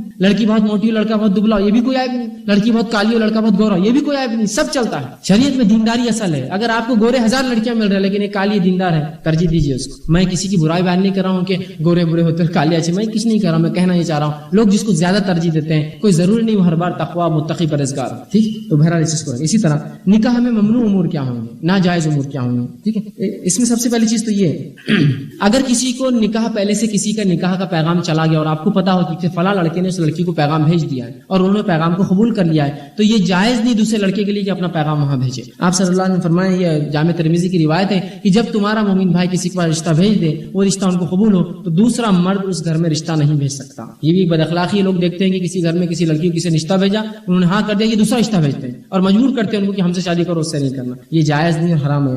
اسی طرح حالت احرام میں نکاح کرنا، نکاح پڑھانا، نکاح طے کرنا، یہ سب یاد رکھیے جائز نہیں حالت احرام میں۔ ورنہ ہوتا ہے عورتوں کا ایک مسئلہ ہوتا ہے، ہر جگہ جاتے ہیں اگر گھر میں ان کے لڑکے تو بس لڑکیوں کو دیکھتے رہتے ہیں، بہت سی اجتماعات میں بھی ہوتے صرف لڑکیاں دیکھتے رہتے ہو، کہاں وہ کریں گے۔ میں ہمیشہ ایسی عورتوں سے کہتا ہوں کہ دیکھو بھائی، ضروری نہیں جس پہ تم انگلی رکھ دو وہاں کہہ دے تمہیں، ہے نا، کہ تو یہ سمجھتے ہیں اپنا لڑکا ہے تو کسی کو بھی اپنے بس سب غلام ہے اپنے، جس کو بولیں گے بس وہ تو آ کر پیروں میں پڑ جائیں گے، بولیں گے لے لو میری لڑکی۔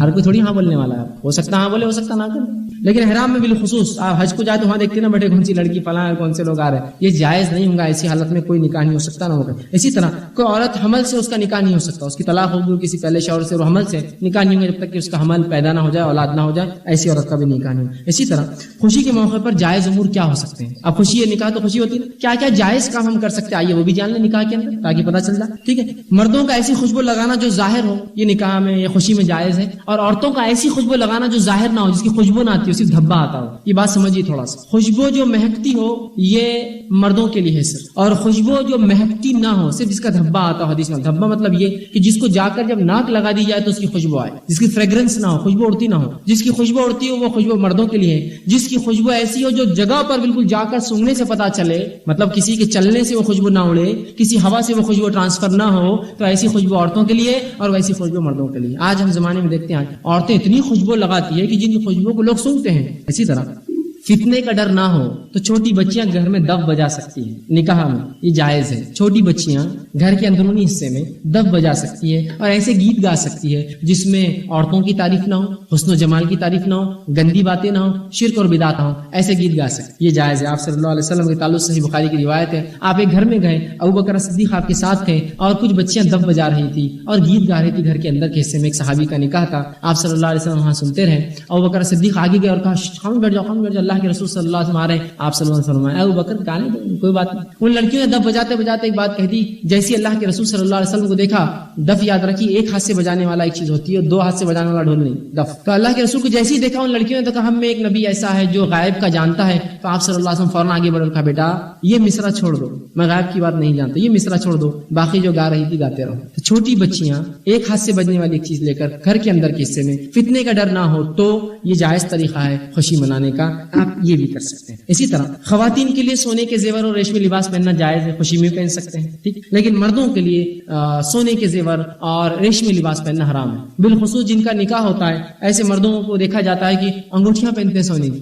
ایک انگوٹھی یہ ساس نے ڈالی، چچی ساس نے ڈالی، یہ ساس وہ ساس فلاں ساس یہ ساس، گلے میں ہار بھی ڈال دے رہے آج کل مردوں کو. تھوڑے دن میں دیکھیے آپ کو بالی پہنائیں گے ٹوچ کر، ٹھیک ہے کہ وہ بالی پہن لو. آپ داماد سب کچھ پہنتا تو یہ کیوں نہیں پہنے گا؟ نبی اکرم صلی اللہ علیہ وسلم نے ایک نوجوان کو دیکھا، دیکھیے وہ نوجوان کیا تقویٰ تھا ان کا. اس کے ہاتھ میں سونے کی انگوٹھی تھی. کہا کیا تو پسند کرتا ہے تو جہنم کی انگوٹھی پہنائی جائے؟ تو کہا اللہ کے رسول نہیں. تو کہا تو نے سونا پہنا ہے، جو مرد سونا پہنتا ہے اتنا حصہ اس کا آگ میں جلا جائے گا. اس نے وہ انگوٹھی نکالی اور پھینک دی. پیچھے سے ایک صحابی اور کہا اللہ کے رسول صلی اللہ علیہ وسلم نے تجھے منع کیا نا، تو اپنے گھر کی عورتوں کو تو انگوٹھی دے سکتا ہے، تو نے پھینک کیوں دی؟ تو کہا رسول اللہ صلی اللہ علیہ وسلم مجھ سے یہ نہ کہا، صرف یہ کہا کہ تو کیا پسند کرتا ہے جہنم کی انگوٹھی؟ میں نے کہا تو کہا پھینک دے. اب میں اس انگوٹھی کو نہیں اٹھا سکتا، پھینک دیا میں نے. اس نے اٹھایا نہیں، حالانکہ اسی گھر کی مردوں کے لیے جائز تھی، لیکن رسول اللہ نے کیا کہا تھا؟ پھر پھینک دے، نکال کر پھینک دیا اس. تو یہ تقویٰ یاد رکھ، نکاح ایسا ہونا چاہیے. نہیں وہ لوگ مان رہے نہیں، میرے کو پہنا رہے اس میں پہن لے رہا ہوں. ایسا کریں گے تو یاد رکھو آج میٹھا لڈو تجھے پکڑ کے کھلا دے، کل کڑوا بھی کھلا دیں گے، تو سنتے ہی رہیں گا بس. اس لیے کہ نہیں وہ بول رہے تھے کرنا ہے، یہ بولے کر لو، ناچ لو بولے تھوڑا ناچ لیا، گالو بولے گا لیا، شراب پی لیا تھوڑا پی لیا،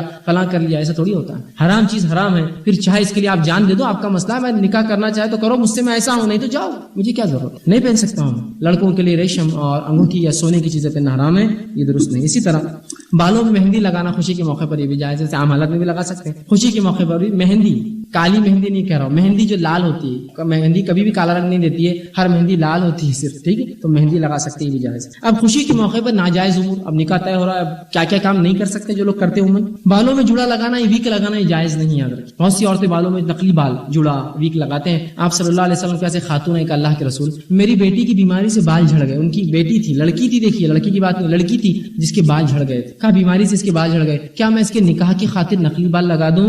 آپ نے فرمایا نہیں، میں تجھے اجازت نہیں دیتا اس کے نکاح کے لیے بھی نقلی بال نہ لگا. دیکھیے لڑکی تھی، اس کے بال جا چکے تھے، تب بھی آپ نے اجازت نہیں دی. تو خوشی کے موقع پر کوئی جوڑے نہ لگائے، نقلی بال نہ لگائے عورتیں، یا ویک نہ پہنے جس طرح سے مرد پہنتے، یہ جائز نہیں ہوں. ٹھیک. اسی طرح سونے یا چاندی کے برتنوں میں کھانا پینا حرام ہے. بہت سے لوگ آج نام و نمود کے لیے بتاتے ہیں کہ ہم بہت مالدار ہیں، چاندی کے برتن میں کھانا کھلاتے ہیں. آپ صلی اللہ علیہ وسلم نے فرمایا جو لوگ چاندی اور سونے کے برتنوں میں کھانا کھاتے ہیں وہ در حقیقت اپنے پیٹ میں آنکھ بھرتے ہیں، آنکھ کے گولے ڈالتے ہیں. ایسے محفلوں میں نہ جائے، ان محفلوں کو بائیک آؤٹ کریں. ان محفلوں میں پتہ چلے سونے چاندی کے برتن تو اٹھ کر چلے جاؤ. ہوتا ہے نا چاندی کے برتنوں میں لوگ کھانا کھلا رہے ہیں، شریعت نے اس کو پسند نہیں کیا. ٹھیک. اسی طرح سونے کی انگوٹھی پہننے والا مرد وہ جو ہے آنکھ کے انگارے اپنے ہاتھ میں لیتا ہے. جو بات میں نے رکھی وہ نوجوان کی آنکھ کا انگارہ ہے ایسے شخص کے ہاتھ میں، مرد کے جو سونے کی کوئی چیز اپنے ہاتھوں میں پہنتا ہے. اسی طرح ٹخنوں سے نیچے کوئی چیز پہننا مرد کے لیے جائز نہیں. یہ غم میں بھی جائز نہیں، عام حالت میں بھی جائز نہیں، خوشی میں بھی جائز. ورنہ بہت اور ہوتا ہے کہ مرد آپ دیکھتے ہیں بہت سے بچے عادی تو ہوتے ٹخنے سے اوپر پہننے کا، شادی کے دن نیچے لٹکاتے ہیں. سبحان اللہ. کیا خوشی میں حرام کاری کرنا جائز ہے؟ نہیں، وہاں بھی جائز نہیں. یاد. اسی طرح دوسروں کے مقابلے اپنی بڑائی اور فخر جتلانا، نکاح اور شادیاں کر کے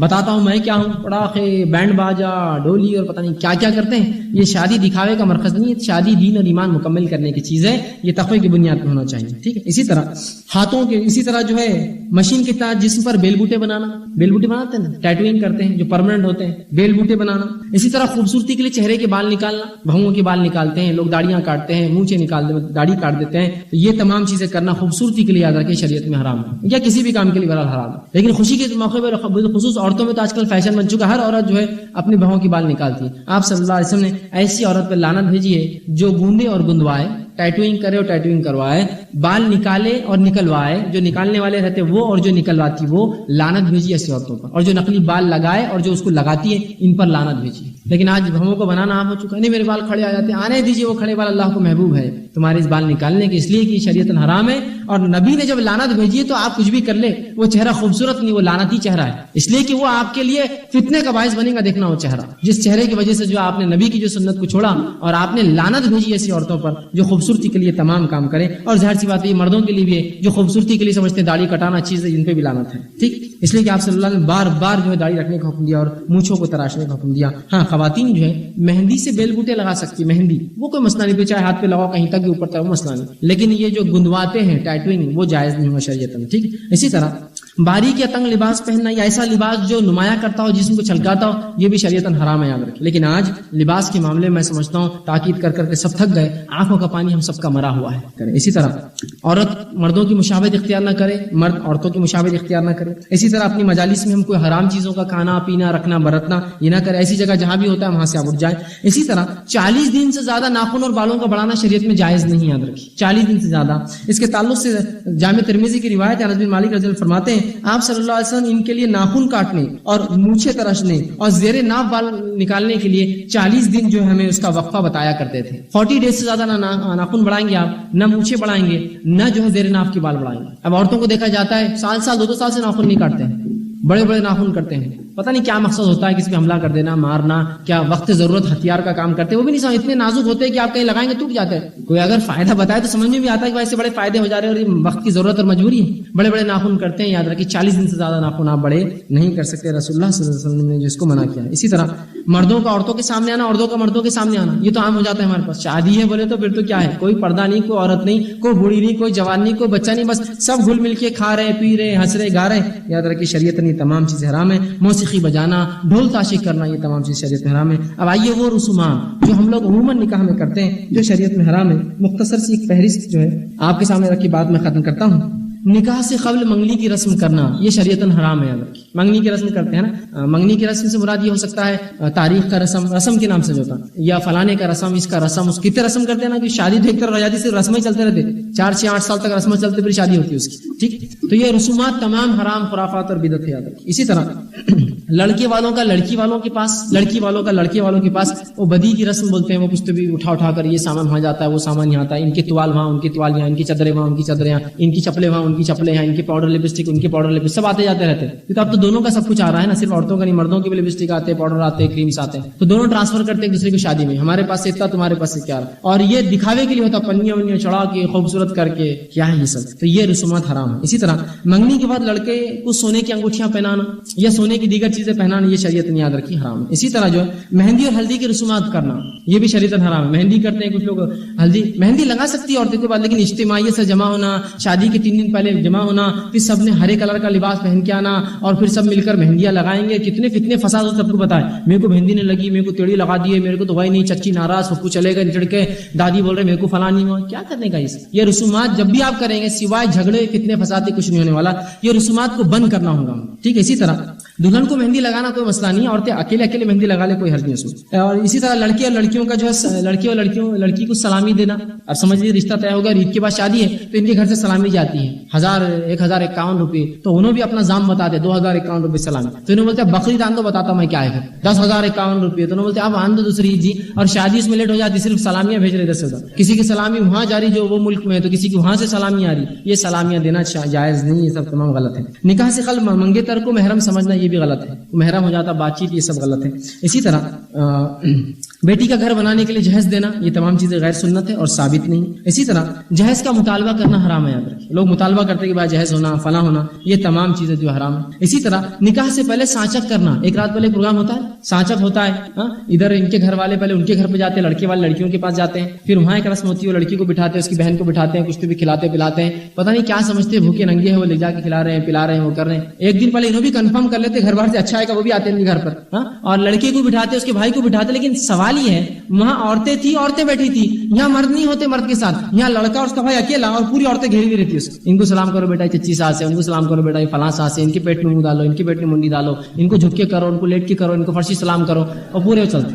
اس کے بعد رسومات ہوتے, عورتیں مٹھائی کھلا رہی, جیسا وہ مرد عورت کے ساتھ عورتوں نے کیا, ٹھیک ہے سمجھ میں آ رہا, یہ مرد کرنا چاہیے تھا لڑکے کے ساتھ, تو عورتیں کھلا رہی. اچھا شادی ہو رہی ہے ایک لڑکی سے, اس کی شادی ہو رہی ہے ایک لڑکی سے جو سمجھ لیجیے بڑی بہن ہے, اور شادی سے ایک رات پہلے ساس تک میں چھوٹی بہن بولتی میں تم کو نہیں چھوڑوں گی، وہ لڑکے کو ہے نا انگلی پکڑ لیتی اس کی، اب میں تم کو نہیں چھوڑنے والی جو ہے کیا ہی کل تو میری بہن سے بھائی اس کی شادی ہونے والی ہے، تو آج رات میں اس کو پکڑ لیں گے ہاتھ میں نہیں چھوڑوں گی بول کے کیسا چلیں گا، ہے نا. سالی کیا کرتی ہے اس کا ہاتھ پکڑ لیتی ہے نا رسم کے اندر سانچک میں مہندی لگاتے ہیں اسے پان لپٹتے کیا ہے پتہ نہیں خرافاتی ہے نا مہندی لگا کے پان اور وہ پکڑ لیتے ہوں گے. آپ بتاؤ چھوڑ کے پھر وہ جھٹم جھٹی چل رہی ہے. میں نے اسی لیے کہا مردوں کو لاؤ بتاتے پھر ہاتھ توڑ کے ہم مردوں کو لاؤ نا رسومات مردوں سے کرواؤ. عورتیں پھر لڑ رہی دھکا کیا نہیں ہوگا. رسول اللہ کی حدیث سنیے آپ فرماتے ہیں کسی مرد کے لیے یہ اس سے بہتر ہے کہ وہ ایک لوہے کی سلاخ لے کر اپنے سر میں ڈال لے کہ کسی غیر محرم کو اس کا دھکا لگے. یہ ایک عورت کے ایک مرد کے لیے بہتر ہے کہ کسی غیر محرم کو دھکا لگنے سے اچھا یہ ہے کہ اپنے سر میں ایک لوہے کی سلاخ مار لے کیلا ٹھوک لے. سر میں کیلا ٹھوکیں گے تو مر جائیں گے آدمی. یہ اس سے اچھا ہے کہ تو کسی غیر محرم کو دھکا لگائے. اور بولتے یہ سانچک ہے اور رات رات یہ پروگرام چل رہے ہیں نماز روزے سب غائب ہے. کئی کی نماز ہونے والی ہے تیاریاں چل رہی اس لیے کہ جو شادی کے لیے تیار ہو کے عورتیں آتی ہیں بیچاری تو 2 دن تو تیار ہونے کو لگتے ہیں. اسٹیم بات فلاں فیشیل یہ وہ بال اکھاڑ رہے یہ کر رہے یہ پٹیاں چٹکی وہ پٹیاں چٹکی یہاں کھیرے لگے ہوئے یہاں بالوں بیتے وہ لگے ہوئے 3 دن تیار. اب کا وضو ہوگا کیسے نماز پڑھیں گے. وضو کریں گے تو پورا فیشیل 500 1000 2000 کا ہوتا ہے وہ ختم ہو جائیں گے جھٹکے میں. پورے بالوں کی رنگت اڑ جائیں گے. کہاں سے ہوگی اندازہ لگائیے. یہ سب حرام کاریاں یاد رکھیے. اور یہی ہوتا ہے جب شریعت کو چھوڑتے ہیں ایسی اللہ رب العزت لے جا کر جو قوموں کا جو سر پٹکتا ہے دیوار پر. تو یہ سب چیزیں بھلا رہتے ہیں. اسی طرح جو ہے بارات میں کثیر تعداد لے جانا. ہم لڑکی والے آنے والے لڑکے والے کتنے آئیں گے 2 ٹرک 3 ٹرک 50 ٹرک اور جتنی بڑی بارات وہ اس کو سمجھتے ہیں کہ میں بتا رہا ہوں میں کیا ہوں. ارے آخرت میں کوئی دبدبہ ہو تو کوئی بات ہے یار. دنیا میں کیا دبدبہ کس کو بتا رہے ہو. آخرت میں ہو کہ میرے جانے سے پہلے انتظار کرے فرشتے کہ دیکھو وہ انسان آ رہا ہے جو اتنا نیک تھا وہ اس کا انتظار کرے تو کچھ دبدبہ ہوگا. یار کیا پہچان اس کی آخرت میں فرشتوں سے ہے اللہ اس کو پسند کرتا ہے. یہاں کی پہچان کیا مجھے فائدہ دینے والی. جس کو آپ بتا رہے وہ آپ سے جلتا ہے اسی لیے تو آپ بتا رہے نا. خوش ہونے والوں کو تو اکیلے بھی آتا ہے خوش ہوں گا. جلن والوں کو بتا رہے جس کو پسند نہیں کرتے ان کو بتانا چاہ رہے یہ سب چیزیں. اسی طرح جو ہے بارات کے ساتھ جو ہے بینڈ باجا لے جانا یہ بھی حرام ہے. اسی طرح خطبہ نکاح سے قبل لڑکے اور لڑکیوں کو کلمے پڑھانا. پڑھو لا الہ الا اللہ لا الہ الا محمد رسول اللہ. یہ کیا ہے اسلام قبول کرا رہے گا ان کو یا طے کر لے رہے مسلمان ہے یہ نہیں. کلمے پڑھاتے ہیں. ایک شادی میں میں گیا وہاں جو ہے قاضی صاحب آ کر بیٹھ گئے اور لڑکے سے پوچھنے لگے تم کون ہو. میں نے کہا باپ رے سیدھا لڑکے سے معلوم دولہا ہے وہ تو اس کو بولنا پڑا. اس کو بولنے لگا میں دولہا ہوں میں دولہا ہوں. اس نے بولا ٹھیک ہے. پھر اس نے وہ بات تم کون ہو. اس نے بولا میں لڑکی کا ولی ہوں. اچھا تم کون ہو. میں بولا اچھا. پورے باراتیوں سے پوچھے تم کون ہے تم کون ہے مشکل ہو جاتی سب سے پوچھ رہے. پھر کلمے پڑھا رہے 5 کلمے پڑھا مطلب کنفرم کر لے رہے اب تک مسلمان نہیں ہوئے تو ابھی قبول کر لے اسلام. سبحان اللہ یہ سب سماعت درست نہیں. اسی طرح نکاح کے بعد حاضرین مجلس کو چھوارے دینا اور وہ بھی کیسے دینا پھینک پھینک کر ہے نا. نکاح ہو گیا یہ لو اگر ولیمے کی دعوت دی اور میں نے آپ کو سیکھا یہ لو روٹیاں یہ بوٹیاں یہ نندی کھاؤ چاٹو نیچے گر رہے چاٹو پسند کریں گے اس کو. آپ کھانے کی چیز کو پھینک کر دی پسند کریں گے آپ. اگر میں اپنے گھر میں نکاح میں آپ کو بلاؤں اور آپ کی حرکت تو میں دیکھ لیا آپ چھوارے پھینکے تو چن کر کھا رہے تھے تو اب میں روٹیاں بھی ایسی دوں آپ کو سب کو جمع کروں فنکشن ہال کے سامنے سب کھڑے ہیں پھینکو روٹیاں اپنی اب چن رہے روٹیاں پھینکو ان پہ سالن کی بوچھار کرو بوٹیاں مارو نلیاں جھٹکو چاٹ رہے کھا رہے. ہو سکتا چھوارے پھینکتے ہیں اور لوگ بھی تعظیم سے چن چن کر کھا رہے. اتنے گرے ہوئے ہیں ہم لوگ میرے کو تو نہیں مانگتا. اگر پتا ہوتا تو کھانا بھی ایسی چائے بھی ایسی دیں گے بسکٹ بھی ایسی دیں گے آپ کو لو کھاؤ یہ پیو. چھوارے پھینکتے ہیں. آپ گفٹ دیجیے بھائی یہ لیجیے تقسیم کیجیے الگ بات پھینکنا. اور چیز بھی کھانے کی ایسی دیتے ہیں جو کھائی بھی نہیں جاتی. کڑک والے بادام مسجد کی دیواروں پہ مار کے توڑ رہے اس کو دانتوں سے توڑ رہا ہے نا. کوئی چن چن کے جیب میں بھر کے لے جا رہا بچوں کو کھلائیں گے گھر پہ. اور کڑوے پورے کڑوے رہتے ہو سخت بادام کڑوے رہتے پورے. کچھ تو یار تک ہونا کوئی چیز آپ دے رہے ہیں کسی کو تو ہوا ایسا دیتے پھینک پھینک کر. تو چھواروں کا لٹانا یہ شریعت سے بڑا ثابت نہیں غلط ہے. اسی طرح دولہے کی جوتیاں چرا لیتے اور پیسے کے بعد اس کو واپس دیتے ہیں. عجیب بات لڑکیاں چرا لیتی کبھی وہ لڑکا ادھر جاتا ہے تو لڑکے چرا لیتے ہیں. اس کے سالے کبھی مسجد میں آتا ہے تو گاڑی سے باہر نکل رہا تو وہ پیسے مانگتے ہیں ہے نا. پیسے دو لگتا ہے بھکاری جمع ہوگا ایک ساتھ آگے پیسے دو.